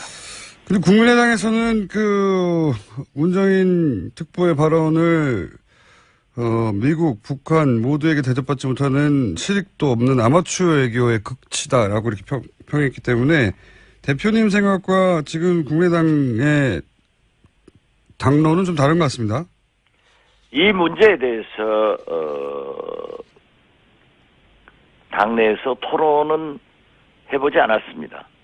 그렇지만은 그러한 것을 각자가 느끼는 대로 얘기를 했기 때문에 그 외교 이런 문제는 토론을 해서 당론으로 결정할 경우도 있지만은 이런 흐름이 민감하게 하고 있기 때문에 각자의 견해가 좀 다를 수도 있지 않는가.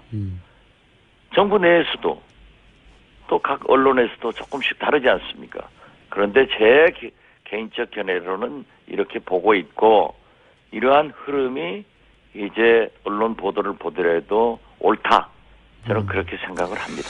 근데 이제 제가 이 질문을 드린 이유는 뭐냐면 햇볕 정책을 계승하는 입장에 서 있는 국민의당에서는 사실은 대표님과 유사한 반응을 냈어야 하는 거 아닌가 싶어서 제가 질문 드린 건데 국민의당에서는 이게 아마추어의 극치라고 하니까 대표님과도 다르지만 햇볕 정책을 계승하는 국민의당의 당 차원에서도 그런 입장을 내서는 안 되는 거 아니었나요? 김총수가 자꾸 우리 국민의당을 나쁘게 해석할 필요는 없어요. 그건 편향된 생각이에요. 대표님하고도 의견이 다르고. 다를 수 있는 거죠. 예, 다를 수는 있는데 대표님과만 대표님과만 다른 게 아니라. 예. 예를 들어서 호남의 정서라든가 혹은 뭐 DJ의 햇볕 정책이라든가 계승한다면 이 발언들은 문제가 없었던 것 같은데 말이죠. 아니 그러니까 처음부터 예. 그러한 분석을 가지고 바라보는 것과 언론의 보도를 보고 예. 느낀 것과는 다를 수도 있기 때문에 그렇게 큰 문제가 아니다. 저는 그렇게 봅니다. 또 그것을 무슨 호남의 정서와 햇볕 정책 뭐 DJ 국민의당 여기 연관하는 김총수가 이상해요. 그걸 굳이 부인하시는 대표님이 좀 이상하신 거죠. 아니, 제 말이 맞죠.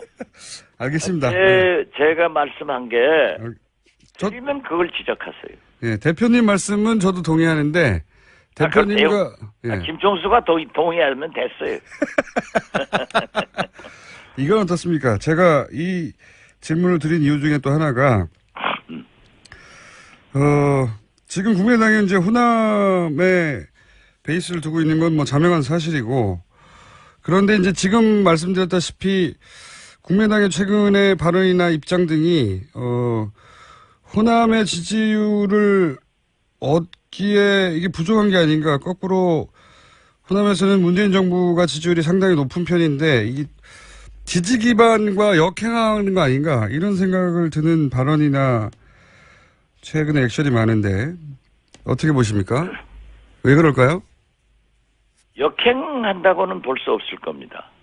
저는 일찍 호남 정서를 얘기했습니다마는 지금 현재 문재인 대통령이 출범을 해서 5.18 기념사 등 이러한 조치에 대해서 많은 박수를 보내고 있는 건 사실입니다. 그렇지만 우리는 잘할 때는 박수 쳐주고 그물 쳐놓고 기다리면은 걸려오지 않느냐. 최근에 법무부 장관이나 지금 현재 아직 청문회는 하지 않았습니다마는 국방부 장관 후보자 이런 분들은 문재인 정부가 인사를 잘못하고 있다. 네. 검증을 소홀히 하고 있다. 이런 것이 지금 나타나고 있잖아요. 네. 그리고 호남에서는 수차 제가 밝혔습니다마는 민주당과 국민의당 어떤 의미에서 보면 과거에는 민주당 현재는 국민의당이 호남을 의석수로 석권했지 않습니까? 네네. 그렇게 일당을 지배를 받다가 정치를 보다가 국민의당과 민주당이 서로 경쟁적으로 잘하겠다고 노력하니까 오히려 좋다. 국민의당이 건재하게 잘 견제를 해주면은 문재인 대통령도 호남을 소홀히 하지 못한다. 라고 해서 그 소위 양당 정치가 이루어지는 것에 대해서 굉장히 높이 평가를 합니다. 저는 개인적으로 이러한 정치 내용이 영남으로도 전파가 된다면은 우리나라 지역 정당이 없어지는 계기가 만들어질 것이다. 라고 상당히 좋은 방향으로 보는데요. 그래서 꼭 민주당, 즉 문재인 대통령을 지금 현재 잘하니까 지지는 하지만은 국민의당에 대한 격려와 기대도 많다. 이런 것을 말씀드립니다. 네.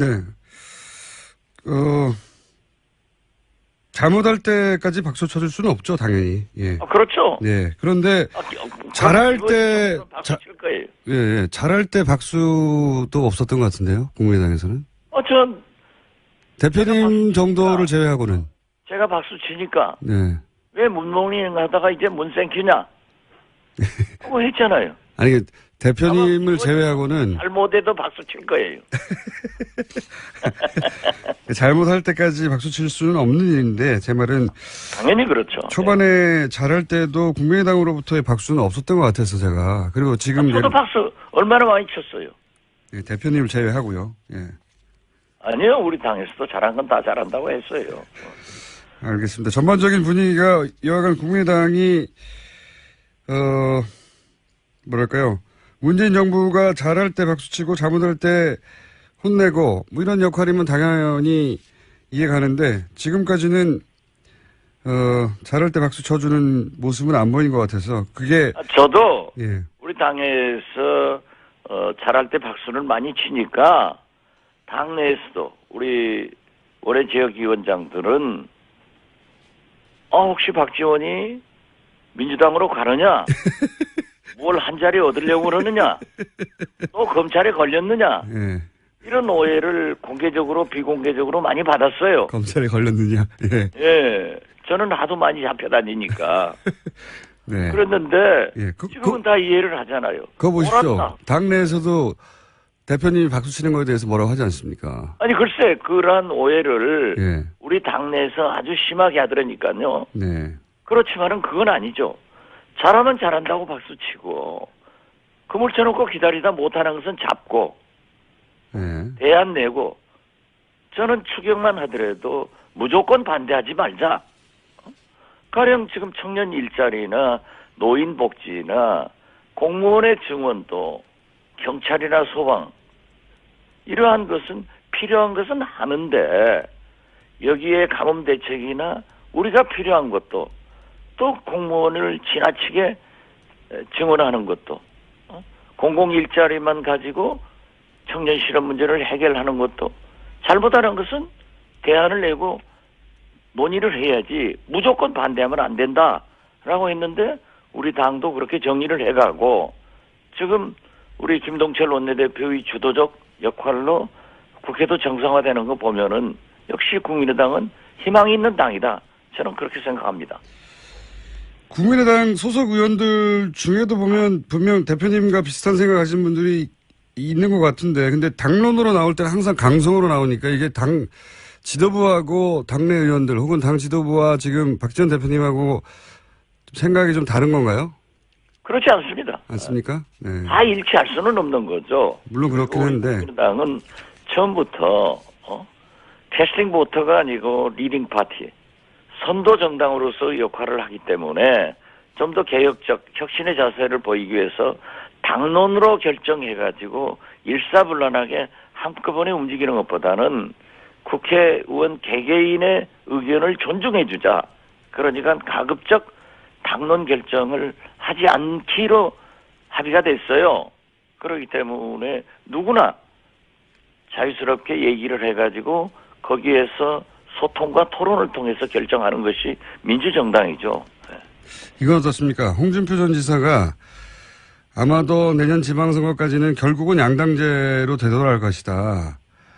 라는 발언을 했는데 이 발언 내용에 대해서는 어떻게 생각하십니까? 이 얘기는 결국은 국민의당과 민주당이 합당하거나 할 것이다. 이런 전망인데요. 홍준표 지사는 지금 현재 문재인 정부를 향해서 주사파 운운하면서 보수와 진보, 진영 논리로 양분시키려고 해요. 네. 그렇기 때문에 바른 정당에 대해서도 통합하려고 하는 그런 전초전으로 보는데요. 국민은 다당제를 선택했습니다. 어떠한 일당이 독주하는 것도 용서하지 않겠다. 이제 국민은 다당제를 만들어 줌으로써 협치, 독주가 아닌 협치를 시대를 열어줬기 때문에 홍준표 지사가 그런 말씀하는 것은 자기의 희망사항이지 결코 그렇게 되지는 않을 것이다. 저는 그렇게 봅니다. 국민의당과 민주당이 합당할 가능성은 없다 이렇게 보시는 거군요. 네, 그렇습니다. 이건 어떻습니까? 이제 지방선거 얘기 나오면서 이제 이런 얘기가 나왔으니까 드릴 말씀인데 안철수 전 대표가 이번 지방선거에서 역할을 해야 된다는 이야기들이 나옵니다. 뭐 서울시장 얘기도 나오고 부산시장 얘기도 나오고 어떻게 보십니까? 일단 역할이 있어야 된다고 보십니까? 안철수 전 대표가?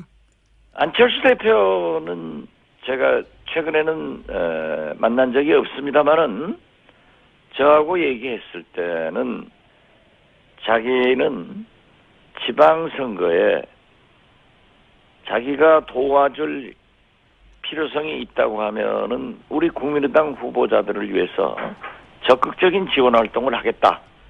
그렇지만은 자기가 방금 말씀한 대로 뭐 서울시장이나 부산시장을 출마하겠다 하는 것은 전혀 생각하지 않고 있는 것으로 알고 있습니다. 그게 언제적 얘기인가요? 생각은 계속 바뀌어갈 수 있는 거니까요. 혹시 최근에도 안철수 전 대표의 그 측근이라고 할까? 가까운 사람도 저에게 와서 그런 얘기를 한 적이 있고 또 저도 만약에 안철수 전 대표가 그러한 생각이 있으면은 저하고도 한번 좀 상의를 할 건데 그런 얘기는 전혀 없었습니다. 그렇게 정치권이라고 하는 게 여러 얘기를 자연스럽게 나오는 곳이기 때문에 그 회자되는 내용이 본인의 생각이다. 이렇게 해석할 필요는 없다. 저는 알겠습니다. 그렇게 말씀드립니다. 본인 뜻은 그렇다면 대표님 생각은 어떠십니까? 예를 들어서 당이 그 당의 중요한 자산들에게 그런 요구를 할 때도 있지 않습니까? 중요한 선거니까 이 자리에서 당을 위해서 뛰어달라 요구할 때도 있는데 혹시 내년 지방선거에 대해서 벌써 네. 얘기를 하는 것은 바람직하지 않습니다. 너무 이릅니까? 너무 있습니다.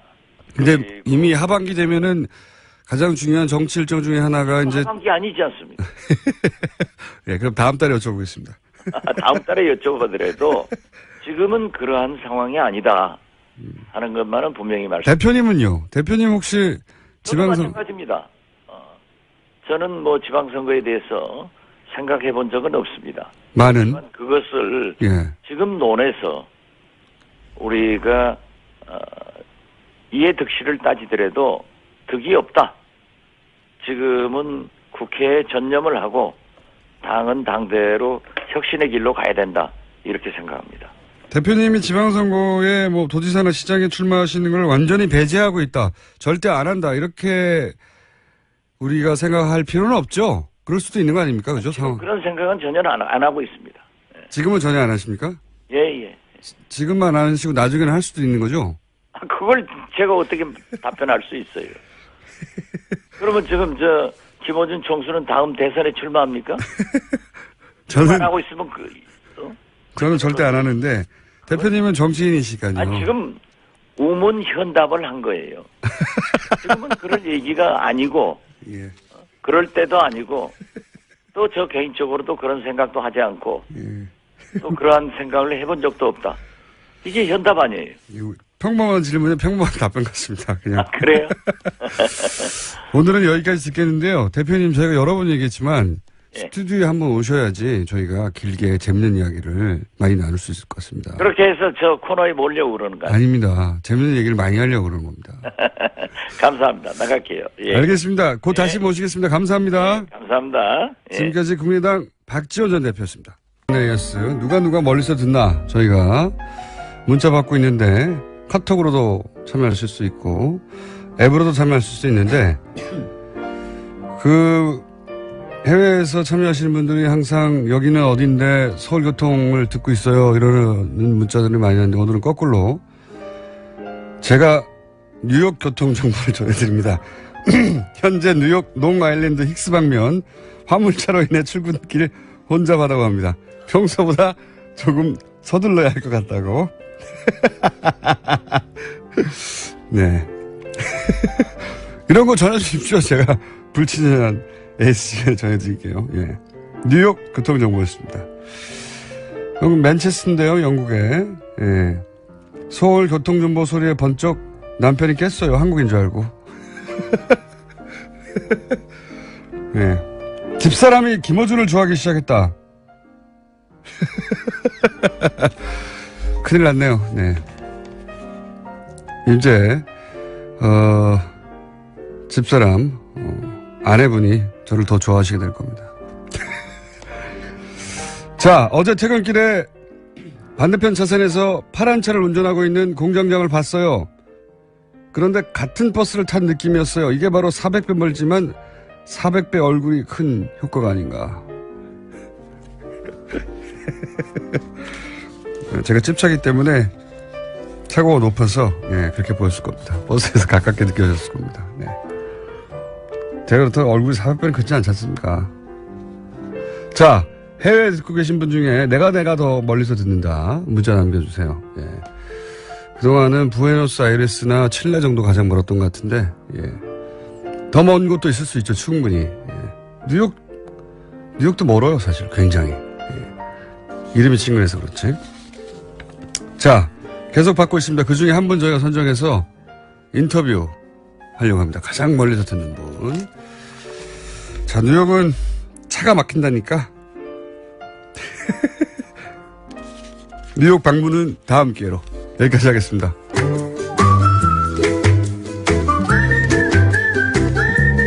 김진애 박사님, 도시건축가. 그래서 소리가 나오셨습니다. 짧아져서 좋습니다. 네. 앞에 이거 조금 본론이 워낙 짧아가지고요. 소개라도 짧게 하려고. 오늘은 시간이 꽤 있네요. 예, 오늘은 저희가 시간을 좀 길게 마련했습니다. 지난주 워낙 짧아가지고. 지난주에 서명숙, 제주올레 이사장님 나오셔가지고 얘기하다가 마무리 못하신 부분을 이어서 하시느라고요. 영초 언니와 강경화 언니하고 같이 얘기하느라고. 네. 아주 굉장히 많은 반응을 받았어요. 굉장히 많은 반응을 받고 또 임명되셔서 제가 뿌듯하고. 그리고 영초 언니 서적 판매 효과는 어떻습니까? 그날 일간 베스트 했다고 그러더라고요. 당장 검색어 1위가 됐는데 제일 웃기는 게 뭐냐면 영초 언니가 이게 들으니까 영초? 제로초? 그러니까 숫자 0초로 검색을 검색하는 게 지금 그게 검색어로 나와요. 근데 어떻게 0초, 1초, 2초, 0초. 뉴스 공장이 정치자 여러분들 참 크리에이티브 하십니다.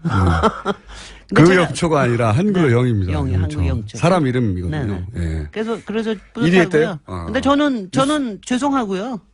죄송하고 뭐가 지난번에 죄송하십니까? 아니 제가 남자 화장실 얘기한다고 사람들이 목이 빠지게 기다리고 있는데 이 얘기를 제가 30초 하고 갔더니 김진애 토끼냐? 뭐 이런 소리 30초만 하고 도망가냐? 아니, 막 그 이런 앞에 소리 근데 이제 듣고 갔어요. 영초 언니 이야기와 연결되는 강경화 이전 장관 이야기가 그 자체로 짧죠. 굉장히 임팩트 있어서 그것도 반응이 많았습니다. 예. 네. 그래서 좀 뿌듯했습니다.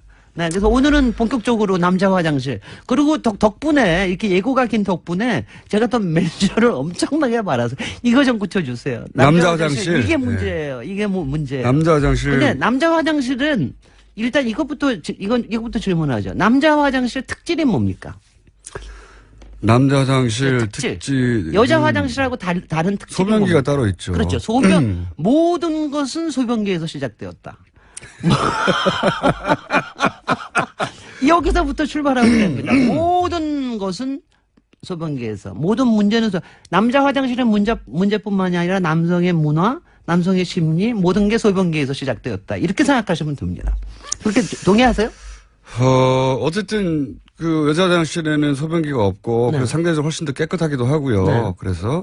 그래서 이제 맨 처음에 생기는 그리고 문제가 남자 화장실은 그로 인해서 이제 소변이 튀어서 냄새가 나고요. 냄새가 제일 저는 뭐 솔직히는 냄새가 제일 왜냐하면 제가 공대 다닐 때 여자 화장실이 없었기 때문에 남자 화장실 들어가 본 적이 있었는데 당시 서울대 홍대에는 여성들이 온 적이 없어서 여자 화장실이 없었대요. 그래서 제가 남자 화장실을 가서 들어갔었는데 제일 문제가 냄새예요. 아니 그러면 남자 화장실 들어가실 때 나 들어간다 하고 들어가시는 거예요? 아니면 그냥 하이 하고 들어가. 그냥 하이. 남자들 그러면 소변기 쭉 서 있다가 몰라. 깜짝 놀래고. 모르겠다. 하여튼 간에 그래서 제가 이제 많이 저기를 하는데 그거 이제 하나하나 상상하게 하지 맙시다. 그럼 처음에 4년간 남자 화장실 드나드셨어요? 아니 뭐 교수 화장실도 가고 그랬죠. 근데 교수 화장실도 남자 화장실이거든요. 그때는 꼭 여자 교수가 없기 때문에. 그때 당시만 하더라도. 그러면 그 교수 화장실에 가서는 이제 남자 교수님이시니까 깍듯하게 인사드리고. 남자 화장실에 대한 조예가 깊으시겠군요. 그러니까 조예가 상당히 깊습니다. 뭐 설계하다. 그러니까 여러 가지. 근데 모든 거는 이 소변기. 근데 맨 첫 번째가 이 냄새예요. 냄새에서 오는 건데 이게 뭐냐면은 튀니까요.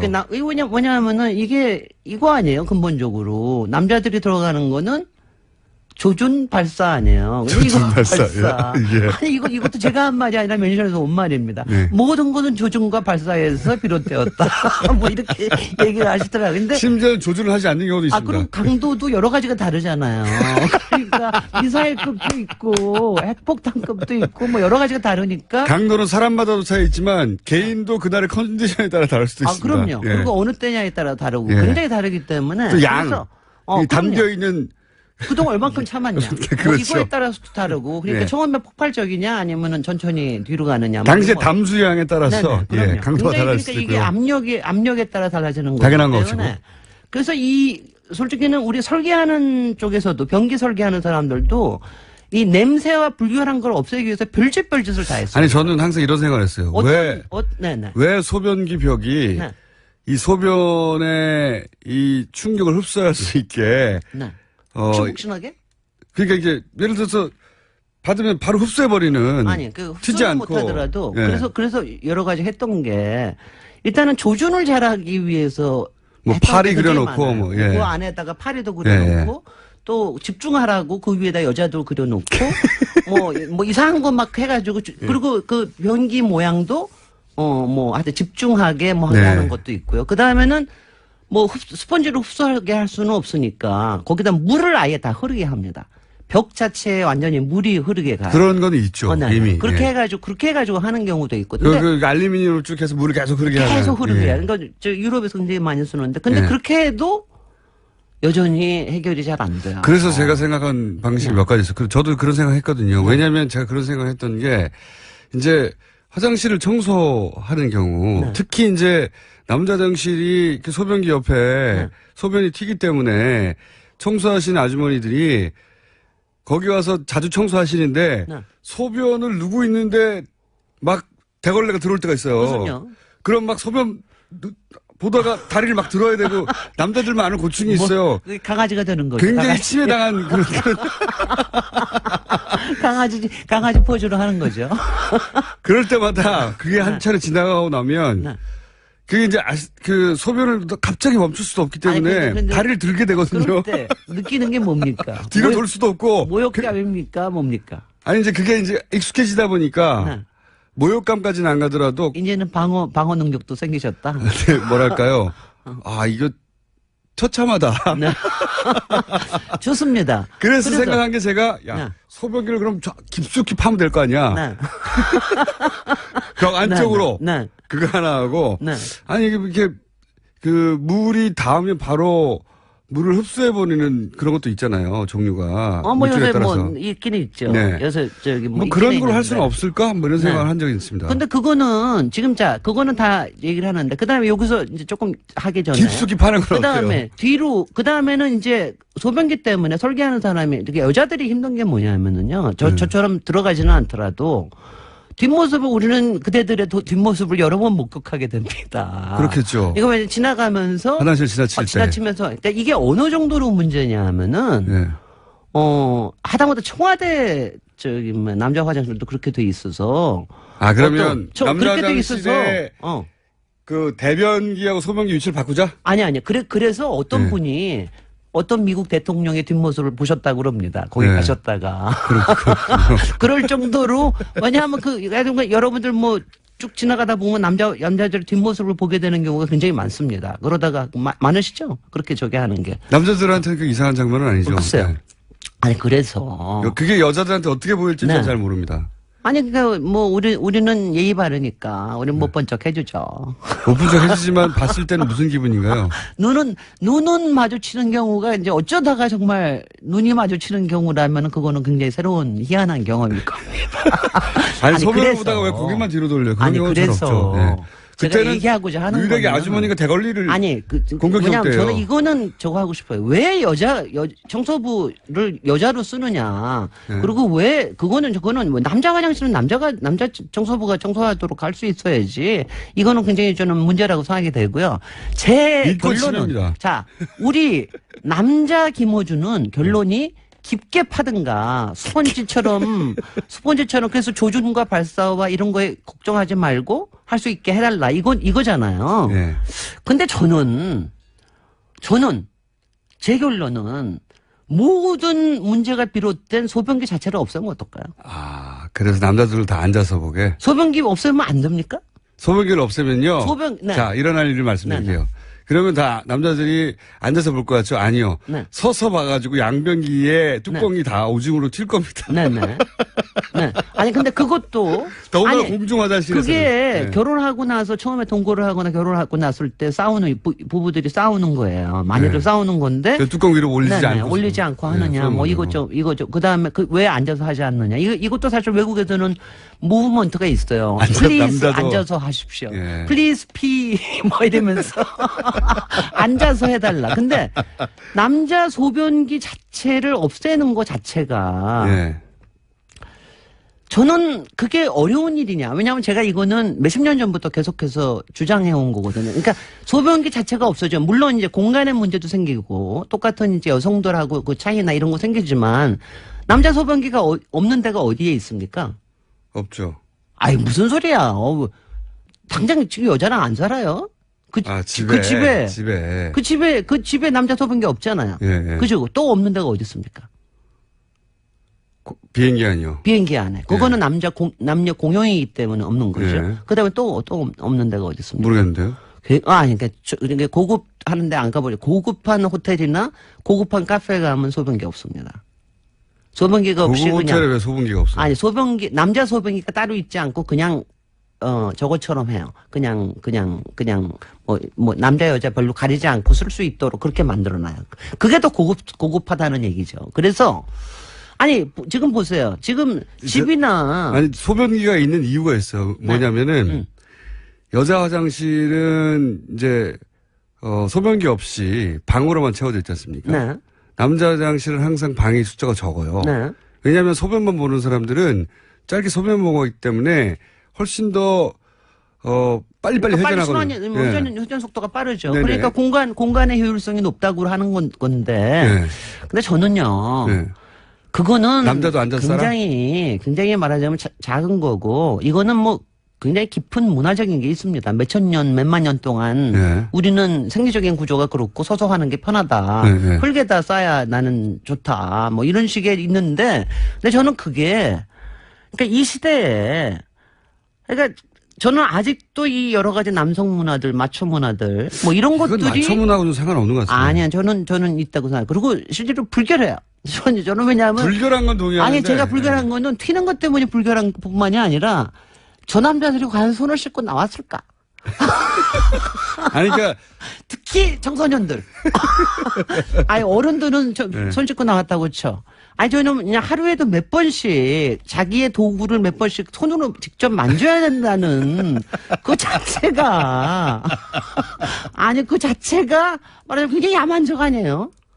그건 이게 오늘 좀 이거 뭐랄까요? 이게 왜냐하면 자기의 본능에 대해서 끊임없이 생각을 하게 만드는 저는 그 자체가 굉장히 바람직하지 않게 생각이 됩니다. 아니 그렇게 네. 설계되었어요. 네.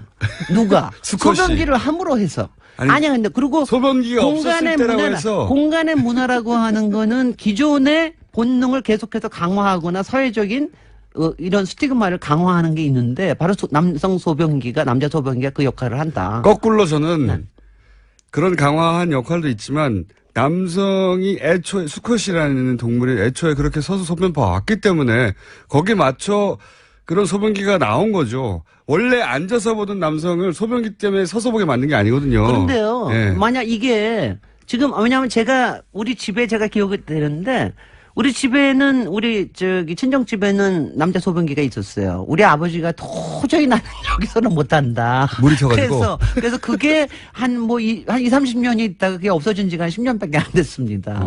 그런데 우리는 그거 볼 때마다 미치는 거죠. 근데 우리 집에서 요새 그 어린 학생들도 남자애들도 집에서 굉장히 앉아서 보는데 익숙해요. 아니 그거는 그럴 수도 있죠. 그러면 가정교육에 따라서. 이거 자체가 달라지는 데에 시간이 얼마 안 걸릴 수가 있다 이거죠. 이거를 좀 인간화하는 데 도움이 되지 않을까? 그건 제가 보기에는 여성들이 그게 냄새가 나고 이게 위생의 문제를 제기하는 거는 100% 동감하는데 여성들이 보기 편하라고 남성을 불편하게 만드는 거예요. 실제 남자들 서서 보는 게 편해요. 그러니까 그것이 위생의 문제가 있다 그러면 제가 좀 물어봅시다. 집에서 서서 봐요? 서서 보시오. 집에서? 당연히. 집에서도? 예. 다 각기 오늘 이걸 들으시는 남성분들, 저는 집에서 서서 보는 사람 한 번도 못 봤는데. 남자분들 몇 분 안 보셨겠죠. 그거는 남자들은 대부분 그 뚜껑을 열고 보느냐, 그 양변기에 뚜껑을 그대로 둔 채 물이 튀게 보느냐의 차이는 있죠. 아니, 근데 그게 초기에는 그런데, 나중에 가면서 자꾸 계속해서 앉게 되더라고요. 왜냐면 앉는 게 앉는 편하다는 걸 분도 알게 돼요. 있겠죠. 있겠죠. 응. 근데 앉는다는 건 남자들한테 기본적으로 지퍼만으로 해결할 수 있는 거를 그러니까 모든 바지를 다 문제는 내려야 되고 앉아야 모든 되는 문제는 동작. 남자 소변기에서 비롯되었으나 네.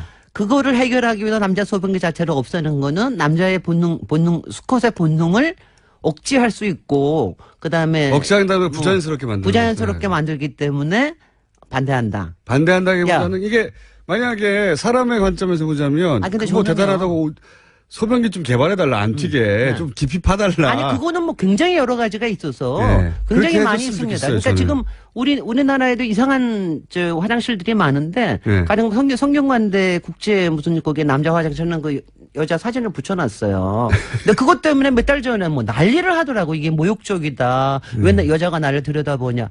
외국에서는 너무나 자연스럽게 외국에서는 굉장히 자연스럽게 하는 겁니다. 그 몰입하게끔 만드는 장치로서. 네. 아마 그래서- 태어난 직후부터 모든 그 남자 아이들에게 소변은 반드시 앉아서 봐야 된다고 교육하면 네. 그 효과가 있을지 모르겠지만 당연히 효과가 있을지 모르겠지만 그 아이들도 아무런 교육 없이 그냥 자연스럽게 누라보고 하면 남자 아이들은 서서 볼 거예요, 그냥. 그게 자연스럽거든요. 생리 구조상. 네. 그러니까 그건 억지로 부자연스럽게 교육을 시켜서 만들어내는 거죠. 우리 네. 저기 저는 그렇게 생각합니다. 그러니까 남자 아니, 근데 제가 제일 이상한 게 뭐냐면은 네. 왜 이것에 대해서 논문들이 없을까? 왜냐하면 이거는 충분히 연구할 만한 과제들이거든요. 가끔 소변기를 조그맣게 깊이 있는데 파주세요, 여러분. 아주 작게 그 구멍만 깊이. 그래서 그런 것들이 여성들이 아닐까? 남자들도 앉아서 쓰라고 하는 얘기 많이 들었어요. 네네. 그게 편하다는 그 남편을 그렇게 훈련시킨 분들도 많이 들어봤고 그거는 다른 거는 다 동의하는데 이거는 그냥 남자가 생체적으로 그렇게 생긴 거를 신체적 구조 그런 거를 여자들이 냄새나고 불편하고 보기 싫다고 바꾸라고 하는 거예요. 근데 이거는 우리가 여자들 보고 얘기하다 서서 싸라고 보니까 한다. 우리가 여자 화장실 말이 안 되잖아요. 우리가 여자 화장실에서 나중에 한번 또 얘기를 하게 될 텐데 요새 네. 여자들 보고 서서 니네들 그렇게 평등을 주장하려면 니네들도 서서 해라 이렇게 주장하는 남성들도 있어요. 서로 신체 구조가 다른데 그걸 보기 싫다고 냄새 난다고. 그래서 아니 깊이- 저는 깊이 근데 파주십시오, 깊이. 이거는 저 계속 연구해야 될 과제입니다. 알겠습니다. 다음 시간 여자 화장실 하겠습니다. 지금까지 김지혜 박사님 감사합니다. 감사합니다. 김호준입니다. 내일 뵙겠습니다. 안녕. 그 괌에서는 23개월 2년이나 했잖아요. 예. 근데 우리는 4계절 하겠다고 했더니 누굽니까? 마이클 그린. 예. 이 사람이 또 튀어나와가지고 아니 그거 특례법 만들어가지고 우리 법을 무시하는 거죠. 우리 법 체계를 특례로 만들어서 신속하게 통과시켜야 되는 거 아니냐고. 왜요? 우리 땅에서 남의 무기가 들어와서 환경영향평가 하겠다는데 법 절차를 지키겠다는데 당신들 법 절차를 특별하게 만들어서 신속하게 처리해버려야 된다고.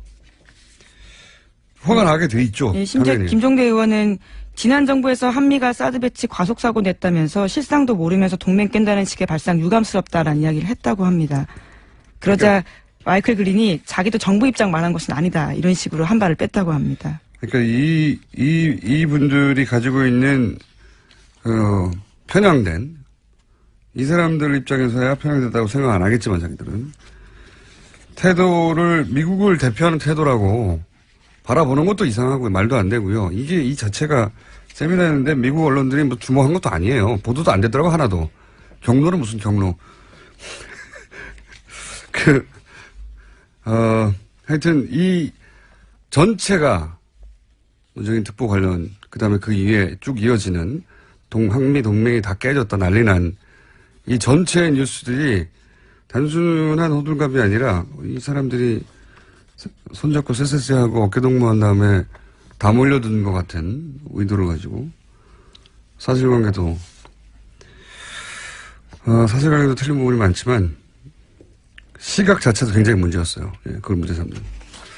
어쨌든 김종대 의원 혹은 홍익표 의원 혹은 문정인 특보 직접 모시고 이 문제는 한번 현장에서 무슨 일이 있었는지 조만간 시간을 마련해서 따져보겠습니다. 네.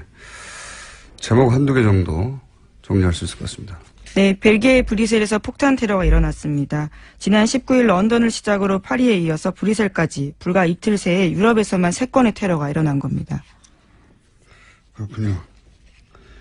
벨기에가 이제 불어권이거든요. 그래서 프랑스 극단주의하고 연계해서 지난번에도 이 몰렌백에서 거주하는 사람이 프랑스 그 공연장에서 테러 있지 않습니까? 연루됐었었죠. 벨기에가 왜 그러는지 이 문제는 따로 한번 짚어봐야 되겠네요. 네. 런던, 파리처럼 유럽을 대표하는 도시에서 계속 이어지다가 벨기에, 예. 벨기에. EU 본산이 있는 곳이기도 하고요. EU 본부 네. 때문이기도 할 것 같고, 예. 불어권이라 프랑스에 있는 극단주의자들하고 연계되어 있는 것도 같고, 여기서 출장 가더라고요. 네, 멀지 지난번 않죠. 예. 가깝습니다. 제목 정도 읽으려고 했더니 시간이 제목 한 줄만 읽고 끝내죠. 기왕. 네, 마크롱 대통령이 장관 시절의 특혜와 관련해서 검찰 수사를 받기 시작했다고 합니다. 압수수색 시작됐습니다. 네. 네, 프랑스 마크롱 대통령요. 여기도 이런 일이 벌어졌네요. 네. 네. 여기까지 하겠습니다. 지금까지 시사인의 김은지였습니다. 감사합니다. 자, 내부자 둘입니다. 유서 깊은 코너입니다. 온갖 전국을 다 함께 헤쳐나오니 듣고 내부자 둘. 오늘도 더불어민주당 안민석 의원 나오셨습니다. 세상을 바꾸는 불의 명저, 끝나지 않은 전쟁의 저자 안민석 의원입니다. 자유한국당의 김성태 의원 나오셨습니다. 예, 김성태입니다. 네. 그 소개는 없습니까? 안민석 의원처럼? 뭐, 네. 참. 불멸의 철새 김성태입니다. 이런 거 없습니까? 뭐, 저렇게 안민석 의원처럼 저렇게 참 살기도 쉽지 않은 건데 참 대단한. 김성태 의원님은 제가 업어드리고 싶어요. 왜요? 최순실 재산 몰수하려고 특별법 추진하는 여야 초당제 의원모임을 만들었는데요. 예. 자유한국당은 딱 한 분만 참여했는데요. 그분이 바로 제 앞에 앉아 계시는 김자, 성자, 태자, 김성태 의원님입니다. 최순실 존경합니다. 특별법에 동참한 유일한 야당 의원입니까? 아니, 자유한국당. 유일한 자유한국당 의원. 네네네. 왜 그러셨습니까? 소신의 정치인. 뭐, 소신의 정치인. 뭐, 그 부분. 아직은 거기까지는 가기 힘든 것 같습니다. 큰 철새 한번 하셨기 때문에, 예. 참, 김어준 공장장 참, 내가 방송 잘하려고 마음 먹고 오는데도, 참, 당신 초치는 거 보면 하여튼, 이 방송 진행자 맞는지 참 어려워요. 있는 그대로 얘기해야죠. 예. 뭐, 사실상 안민석 의원 앞에 계십니다만은, 안민석 의원이 추구하는 최순실 이 재산 추적을 통한 이걸 국가 환수하는 부분, 뭐 적극적으로 공감하고 동의합니다. 또 저는 거기에다 더 붙인 게 있어요.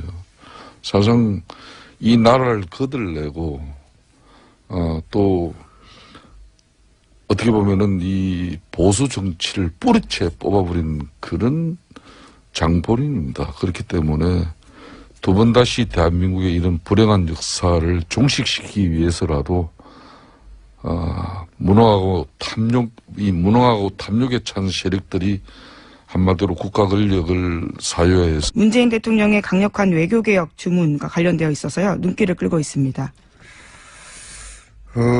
이게 이제 외교부에서는 뭐 항상 정권 교체기의 관행이라고 이게 한 걸로 제가 기사를 봤는데 제가 기억하는 한 그 전엔 잘 모르겠습니다. 제가 기억하는 한 그 이명박 정부가 들어서면서 한 40~50여 개 공관장에게 사표를 요구했다는 기억을 있는데 전원에게 요구했다는 건 저는 기억이 없거든요. 과대기라고 하는데 확인해 볼 필요가 있겠네요. 만약에 전원에 그전과 다르게 전원에게 했다면 대사, 총영사, 모조리 다 사표를 제출하라고 한 거니까 굉장히 강한 조치죠. 예. 네, 아직까지도 전 정권에서 임명된 대사들이 주요 자리를 지키고 있는 상황이긴 합니다. 그 이제 뭐 다 결국 조치하는 건 아니고 일단 사표를 받고 재신임을 해서 그대로 위임하기도 하고 하지만 어쨌든 전원 사표는 저는 처음 듣는데 이건 한번 외교부를 통해 확인해 봐야 되겠네요. 다음 순요.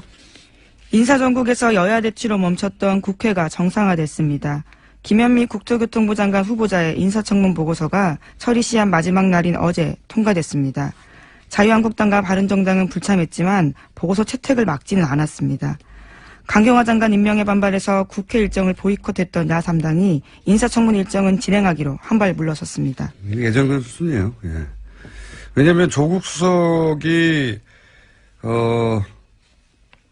출석하는 것으로 조국 수석을 국회의원회가 끌어낸 것으로 만족하고 이제 물러가는 거죠. 예, 다음 달 업무 보고 있는데 그때 자연스럽게 부르자라는 겁니다. 얻어낼 거 얻어냈다고 보고 별일 아닙니다. 원래 이렇게 될 거였어요. 네. 국회에서 막 난리치지만 실제로 뒤에서는 이런 얘기 하는 거거든요. 그걸 언론이 너무 크게 보도하는 거죠. 마치 국회가 박살난 것처럼. 그렇게 먹고 살아야 되니까요. 언론은 다음 뉴스는요.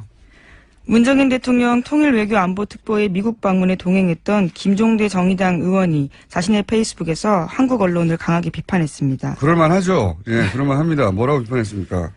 네, 전후 사정들을 좀 공개한 건데요. 김 의원은 지난 15일 워싱턴에서 열린 한미동맹 세미나에서 보인 미국 전문가들의 일방적인 한국 무시 발언을 소상하게 공개했습니다. 문정인 특보가 강연을 하고 난 뒤 길버트 로즈먼 프린스턴 교수와 마이클 그린 전략 국제문제연구소 선임 부소장 등이 마이클 그린요? 예, 어제 말씀하신 그분이죠. 한국의 사드 배치 재검토에 대해서 한미동맹 깨자라는 것이냐라는 이야기를 했다라는 건데요.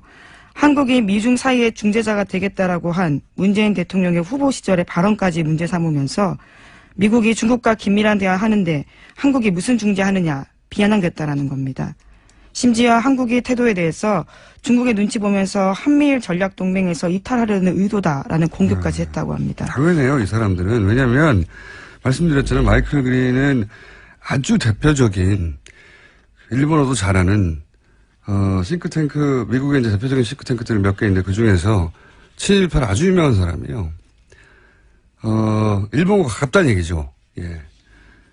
그리고 길버트 로즈먼 이분도 뭐 아시아 전문가로 맨날 소개되는데 이분도 항상 남북의 그러니까 우리와 일본의 이해가 엇갈릴 때는 일본의 편을 들어왔던 사람이에요. 예를 들어서 지금 위안부 문제 같은 경우도 중요한 진전이라고 일본이 잘했다고 칭찬 무지했던 사람입니다. 아베 위안부가 일본의 극우에 반대를 무릅쓰고 이 일을 해낸 거라고 중요한 역사적 진전이라고 우리하고는 전혀 동떨어진 이야기. 아베 행정부가 주장했던 내용이었는데 그게 일본에도 저 오른쪽 끝에 있을 거 아닙니까? 아베 정부도 극우 정부라고 이제 비판받지만 저 오른쪽 끝에 있는 혐한 집단들 그 예를 들면서 그걸 어떻게 하나 몰라요. 자기들이 그 혐한 집단의 예를 들면서 거기서 반대하는데도 불구하고 극우가 반대하는데도 불구하고 극우가 그걸 진행했다. 이런 우리 입장에서 그런 이야기인데 잘했다고 칭찬한 사람이죠. 그리고 이 한미일 전략동맹에서 이탈하는 거냐 이 비판도 일본에서 하는 거예요. 왜냐하면 미일 동맹 아래에 한미 동맹이 있는 게 한미일 동맹이거든요. 지금 구조상. 그래서 틸러슨 국무장관도 지난 3월 달에 와가지고 일본이 미국에게 가장 중요한 동맹이고 역사적으로 한국을 하나의 파트너라고 한 거 아닙니까? 그 인식의 연장선상에 있는 발언들입니다, 이게. 그러니까 이 발언들을 들어서 한국 정부를 공격하는 건 일본이 할 일이에요. 일본 언론이. 왜 우리 언론이 이걸 하고 있냐 이거죠. 그래서 저도 열받았지만, 당연히 현장에 있었던 사람은 더 열받았겠죠. 저도 이 대화록 정리된 걸 봤는데 화가 나더라고요. 이런 사람들이 이런 말 하는 걸 중계하면서 우리 정부를 비판할 게 아니거든요. 이해가 안 갔어요, 저는. 이해가. 예. 그래서 이제는 무언가 해야겠다면서 지난 정부 적폐가 이만저만이 아니다. 그대로 주저앉을 물렁한 우리가 아니다. 라는 식의 글을 썼습니다. 물렁한 우리가 아니다. 네. 그건 두고 봐요. 김종대 의원이 쓴 글인데요. 네. 김종대 의원이 현장에서 그런 질의를 받고 굉장히 무리한 질문이 많았거든요. 제가 보기에는 읽다 보면 예를 들어서 우리가 당연히 한국법이 있으니까 환경영향평가 해야 된다고. 저 불을 치부했다 그러면은 그는 끝까지 추적해서라도 그는 발본 시행을 해야 되는 거죠. 그런 교훈을 우리가 안민석 의원이 추진하는 최순실 재산 몰수에 관한 내용은 그런 차원에서 저는 참석입니다. 그런데 자유한국당 왜 가셨어요? 제가 하는 일은 자유한국당 의원님들은 예. 무조건 색안경을 끼고 보는 경향이 없지 않아 있어요. 그렇죠? 그건 사실이죠. 네. 없잖아요. 왜 그래요? 사실상 안민석 의원이 지금 우리는 정권을 내놓았고 대한민국 헌정사의 초유의 탄핵 대통령 내놓지는 않았죠. 뺏긴 거죠. 내놓고 싶지 않았는데. 참 언제까지 저는 이 법이 보수, 진보, 여야 그런 진영의 관점에서 볼 수 있는 법이 아니고요. 대한민국의 이 법은 정의를 바로 세우고 부정부패를 척결하는 법이기 때문에 자유한국당 의원님들이 그런 오해를 하지 말았었으면 좋겠어요. 그렇습니다. 그래서 제가 좀 말씀을 덧붙인다면은 이게 이제 이참에 지난 대선 공간에서 비록 나온 이야기지만은 분명히 더불어민주당의 핵심 정권의 지금 현재 가장 중심 인물인 그런 인사들이 보수 계멸론을 들고 나왔단 말이에요.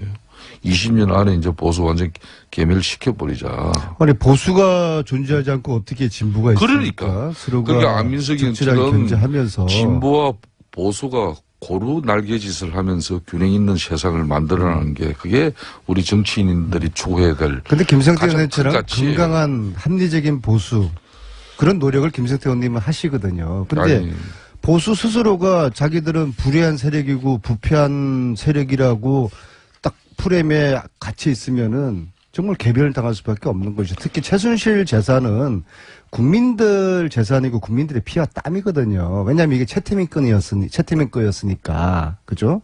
그런 차원에서 대한민국 그 전에 이제 박정희 대통령과 관련이 있고. 그거는 이제 조사를 해봐야 되는데요. 그러니까 앞으로 제가 이제 그 대한민국의 부분을 네. 좀 전에 이야기하다가 이제 좀 막혔는데 최순실 국정농단과 최순실 일가의 재산 부정 축제가 이번에 국정조사 특위라든지 특검 과정에서 만천하에 알려졌어요.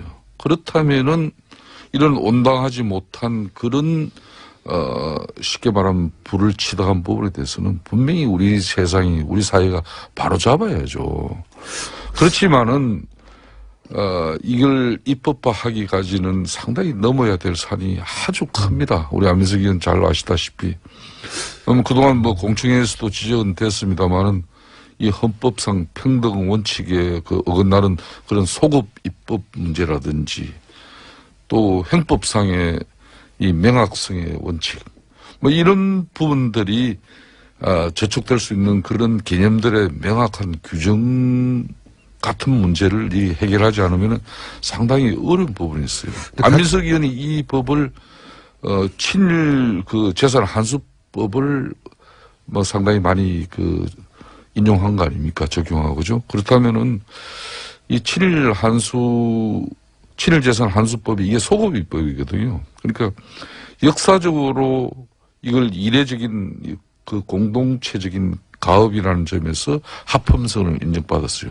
그렇듯이 이 지금 현재 최순실 재산 환수 특별법도 그런 법안 성안에 심혈을 기울이고 있는 만큼 저는 잘 되라고 봅니다. 우려하시는 분은 알겠는데 사실 이 법은 제가 법률가가 아니기 때문에 대한민국 최고의 법률가로부터 초안 작성을 제가 부탁을 드려서 또 4차례에 걸친 공청회를 그친 나름대로 완성도를 높인 법이고요. 그럼에도 불구하고 이 법의 통과 가능성은 굉장히 가능성이 좀 현재 단계에서는 낮다고 봅니다. 그래서 제가 전국 다니면서 국민들에게 이 법 제정의 필요성을 몇 명이 부족하죠? 이유고요. 몇 명이 부족합니까? 아니 지금 초당 모임은 25명으로 구성됐고요. 그래서 초당 모임이 중심이 돼가지고 다음 주에 의원들 발의 동의서를 받는데요. 한 150명을 목표로 하는데 뭐 몇 명이 되든 간에 그 명단을 국민들이 원하시면은 제가 좀 결단을 해서라도 공개 언론에 그리고 공개할 결단까지 생각이고요. 필요합니까? 왜냐하면 잘하시는 일인데. 공유원들에 관련된 문제이기 때문에 어쨌거나 이 최순실 재산 몰수 특별법을 이런저런 이유로 만약에 반대한다면 이것은 최순실 재산 몰수를 반대하는 것이거든요. 그래서 국민들의 관심 또 국회에 또 승원이 있기를 바라겠습니다. 그러니까 안민석 의원님이 이 최순실 재산 그분이 환수 왜 이렇게 조용조용히 특별법이 말씀하시죠? 성공하기 사귀시는 것도 아니고. 위해서는 예. 절대 정치적인 정쟁을 야기하는 어떤 그런 정치 수단으로 가져가서는 안 된다는 거예요. 명심하겠습니다. 그건 바로 뭐 일간에 이렇게 올라가면은 박정희 뭐 흔히 말한 이 재산이 박정희하고 상관이 박정희 있습니까? 전 대통령의 뭐 흔히 말하는 정치 비자금까지 거슬러 올라간다. 그게 관련이 돼 있어요. 아니 제가 뭐 두 분의 얼굴을 보고 있는데 너무 진지해가지고. 아니 지금 그런 측면에 이미 뭐 적응이 안 다 되는 아시면서 그렇게 표정 지으면 안 서로 되시고 쳐다보시면서. 그게 자꾸 읽혀요? 이제 그 읽히고 이렇게 되면 큰일 또 났네. 뭐 여차 잘못하면 이게 정쟁으로 DJ 비자금 또 뭐 전직 정치적 구도, 자신이 연루된 사건 매우 정확하게 이해하고 있고 그래서 대선 전까지는 다른 나라 국적을 취득해서 본망으로부터 도피하겠다. 이런 의지가 분명하고 그 사이에 이런 소식이 엄마와 사이에 왔다 갔다 했다는 거를 입증하는 편지인데 네. 심지어 보안까지 신경 썼다라는 거죠. 다 태워버렸다라는 식의 이야기도 있고요. 그래요. 또 있습니까? 우리가 몰랐던 이야기가? 네, 또 장쇼쇼 관련된 이야기도 있는데요. 박근혜 전 대통령에 대해서 다들 고생이 심한데 자기 탓 같아서 죄송스럽다면서 지금 자신이 할 수 있는 것은 그저 입을 다무는 것뿐이다라는 내용도 있다고 합니다. 그러니까요. 자기가 뭘 해야 되는지 정확히 알고 있는 거네요. 또 있습니까? 영장 기각과 관련해서? 네, 또 검찰은 정유라 씨 구속영장 재청구 하루 전에 고영태 씨도 불렀다고 합니다. 고영태 씨는 관련해서 진술을 했는데 정유라 씨가 돈 문제 등 전후 사정 다 알고 있다 이렇게 진술했다고 하거든요. 검찰은 정유라 씨가 국정농단의 시작이자 종착점이라면서 구속 필요성 계속해서 주장했지만 법원이 받아들이지 않은 겁니다. 정유라 씨 한 사람의 구속이 중요한 게 아니고 사실은 특검이 시간이 부족해서 제대로 수사하지 못하고 중도에 끝냈잖아요. 예. 삼성전자 이재용 부회장 구속에 올인하느라고. 그러다가 시간이 부족해서 끊어져 버렸고 특검 연장이 안 됐어요. 이 수사를 제대로 하기 위해서라도 꼭 필요한데 보통은 영장을 세 번째 청구하지는 않거든요. 부담스러운 측면이 좀 있죠. 네. 재청구해야 된다고 저는 개인적으로 생각하는데 검찰이 어떻게 판단할지 모르겠네요. 네. 재청구해야 된다고 저는 생각합니다. 네. 왜냐하면 특검이 시간 부족으로 제대로 수사하지 못하고 끝낸 지점, 그 지점부터 다시 수사할 때 정유라 씨를 통해서 알아내야 될 사실이 있다. 저는 그렇게 보는데 자, 법원은 계속 기각시키고 있습니다. 다음 뉴스는요? 문재인 대통령이 미국 언론과 인터뷰했습니다. 북한 문제에 대해서 자신의 의견들을 밝혔는데요. 제재와 압박만으로는 북핵 문제를 풀 수 없다면서 대화의 필요성을 강조했습니다. 그러면서 목표는 북핵 폐기라면서 조건 없는 대화는 결코 아니다라는 점도 분명하게 했는데요. 특히 조건이 되면 평양을 방문해서 김정은과 협상에 나설 수 있다면서 올해 안에 남북회담이 성사되길 기대했습니다. 핵심은 이거죠. 한국이 이 남북 문제의 해결에 미국과 같이 보조를 맞추겠지만 한국이 주도해야 된다는 거거든요. 예, 그렇죠. 기본적으로는. 적극적이고 주도적 역할을 하겠다라는 거죠. 지난 10년간은 우리가 대북 관계에서 사실은 사라졌어요.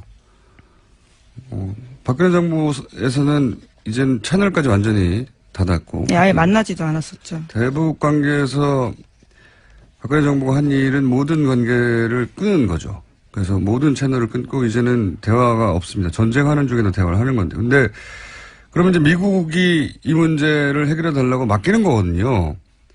근데 생각해 보시면 예를 들어서 이라크, 시리아, 여기 사람들이 막 전쟁하고 죽고 그러잖아요. 이걸 우리가 우리 일로 느껴본 사람이 얼마나 있냐. 없어요, 잘. 뉴스 속의 이야기거든요. 미국인들에게도 마찬가지예요. 남북 문제는 지도상의 문제입니다. 자기들의 전략적 문제고. 근데 우리는 전쟁나면 다 죽는 건 우리잖아요. 미국이 무슨 특별한 사람들이라서 우리 땅의 일을 자기들 일처럼 느끼지 못해요. 너무 당연한 거고. 우리도 시리아의 일을 우리 일처럼 느낍니까? 마찬가지죠. 근데 우리는 이건 우리 일이잖아요. 생존과 관련되어 있는 부분이죠. 전쟁 나면 네. 미국한테는 국지전이 또 한국에서도 발생했구나 하겠지만 우리는 아니에요. 우리는 다 죽는 거라고. 그러면 우리가 이 속에서 대화 속에서 당연히 있어야 되는데 지금까지 없었던 거죠. 그게 문제인 거죠.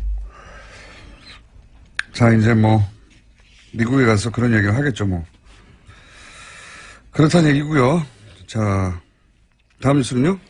네, 또 문재인 대통령은 사실상 한일 위안부 재검토 합의 필요하다라는 식의 의견도 밝혔습니다. 워싱턴 포스트의 질문에 대한 답이었는데요. 문재인 대통령은 위안부 문제 해결의 핵심은 일본이 법적 책임을 인정하고 공식적으로 사죄하는 것이라고 생각한다고 밝혔습니다. 고노다마로 돌아가자는 거죠. 예. 이미 일본이 다 했던 거를 더 많은 걸 요구하는 게 아니라 아니 다 인정했던 걸 왜 다시 부인하는 거야? 이런 거거든요. 이거 우리가 받아들일 수가 없죠. 당연히. 자, 다음 뉴스는요. 네, 강경호 외교부 장관도 어제 일본 외상과 전화통화했습니다. 위안부 합의 받아들일 수 없다고 강조했는데 기시다 외상이 위안부 합의의 착실한 이행이 필요하다라고 말하자 강 장관은 위안부 합의는 우리 국민 대다수와 피해자들이 받아들이지 못하는 게 현실이라고 강조했습니다. 또 독도 문제 관련해서도 부딪혔는데요. 강 장관은 일본이 초중학교 학습 지도 요령 해설서에 독도가 고유 영토라는 왜곡된 주장을 포함시킨 데 대해서 강한 유감을 표시했습니다. 즉각 중단해야 된다라고 촉구했는데요. 외교부는 기타가와 가스로 주한 일본 대사관 정무공사도 초치해서 항의의 뜻을 전달했습니다. 이건 너무 기본적인 건데 여태 안 한 거죠. 예. 이걸 왜 여태 안 했을까요? 강 장관이 특별히 잘했다기보다는 그냥 해야 할 걸 한 거죠. 예. 이때까지 이런 말을 안 했다는 거고요. 비정상이었다는 거죠. 다음 뉴스는요. 네, 160여 명에 달하는 재외공관장들이 일괄 사표 썼다라고 합니다. 강경화 장관 취임 다음 날 사표를 제출했는데 안녕하세요. 김어준입니다. 한 국내 매체가 일본 아사히 신문을 인용해 트럼프 대통령이 사드 보고를 받고 한국이 은혜를 모른다고 격노했다고 전했습니다. 이 뉴스는 수많은 국내 매체가 받았었는데요. 미국 주요 매체를 찾아봤습니다. 관련 기사는 없습니다. 문정인 특보 관련 기사 자체가 없습니다. 해서 아사히 신문을 찾아봤더니 관련 기사 하나 있습니다. 그런데 당연히 워싱턴발 기사인 줄 알았더니 한국발 기사였습니다. 그러니까 한국에 와 있는 일본 특파원이 한국에서 한국 내 이야기 듣고 워싱턴 기사를 쓴 겁니다. 그걸 다시 우리 언론이 일본 언론이 그랬다더라 보도한 겁니다. 국내발 기사가 일본 갔다가 다시 한국에서 외신으로 재인용되고 그렇게 이 뉴스가 마치 국제적 이슈로 확인된 것처럼 외신의 껍데기를 쓰고 둔갑한 겁니다. 이런 기술까지 써가면서 문재인 정부가 한미동맹 다 망치고 있다고 그래서 큰일 났다고 며칠째 과장하고 호들갑을 떠는 이유가 뭔가요? 이건 누가 시킨 건가요? 이러면 좋은 게 뭡니까? 누가 이득인 거죠? 김어준의 궁금증이었습니다.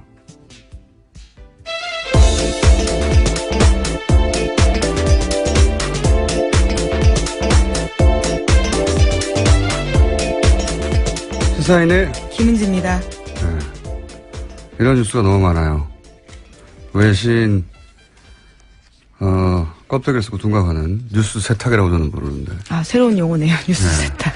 우리나라 뉴스가 우리나라에서 나온 이야기를 듣고 외신이 인용한 걸 다시 재인용해서 마치 처음부터 외신이 이걸 보도한 것처럼 만드는 굉장히 과거에 많이 썼던 기술이거든요. 예. 정치적 목적을 띠고. 이런 뉴스까지 써야 되는 이유가 뭔지 모르겠어요. 이제 독자 수준이 많이 올라가서 쉽지 않은 상황이죠. 더군다나 요즘 인터넷이 발달해서 네. 금방 찾아보거든요. 사실 정반대의 얘기를 한 사람도 많아요. 사드 관련해서. 윌리엄 페리라고 국방장관이 있습니다. 이 양반은 한국에게 사드는 군사적으로 현수성이 없다. 전 국방장관인데. 네, 페리 프로세스로 유명한 전 국방장관입니다. 한국인들은 사드가 신뢰도가 높은 방어 수준이라고 착각하지 말라고 조심해야 한다고. 이건 기술적인 문제가 아니라 정치적인 문제라고. 사드가 북한의 미사일을 다 막아줄 거라고. 생각하면 안 되고 군사적으로 큰 효용이 없다. 이런 얘기를 국방장관이 했는데 이건 왜 대서특별 안 합니까? 당시 기사가 좀 나오긴 했었습니다. 한두 개 나와 말았잖아요. 네네. 지금처럼 막 한미동맹을 다 깬다고 얘기 안 하잖아요. 아니면은 뉴욕타임즈에서 뭐 트럼프 대통령이 문 대통령을 만날 때 그 입장을 존중해 줘야 된다고.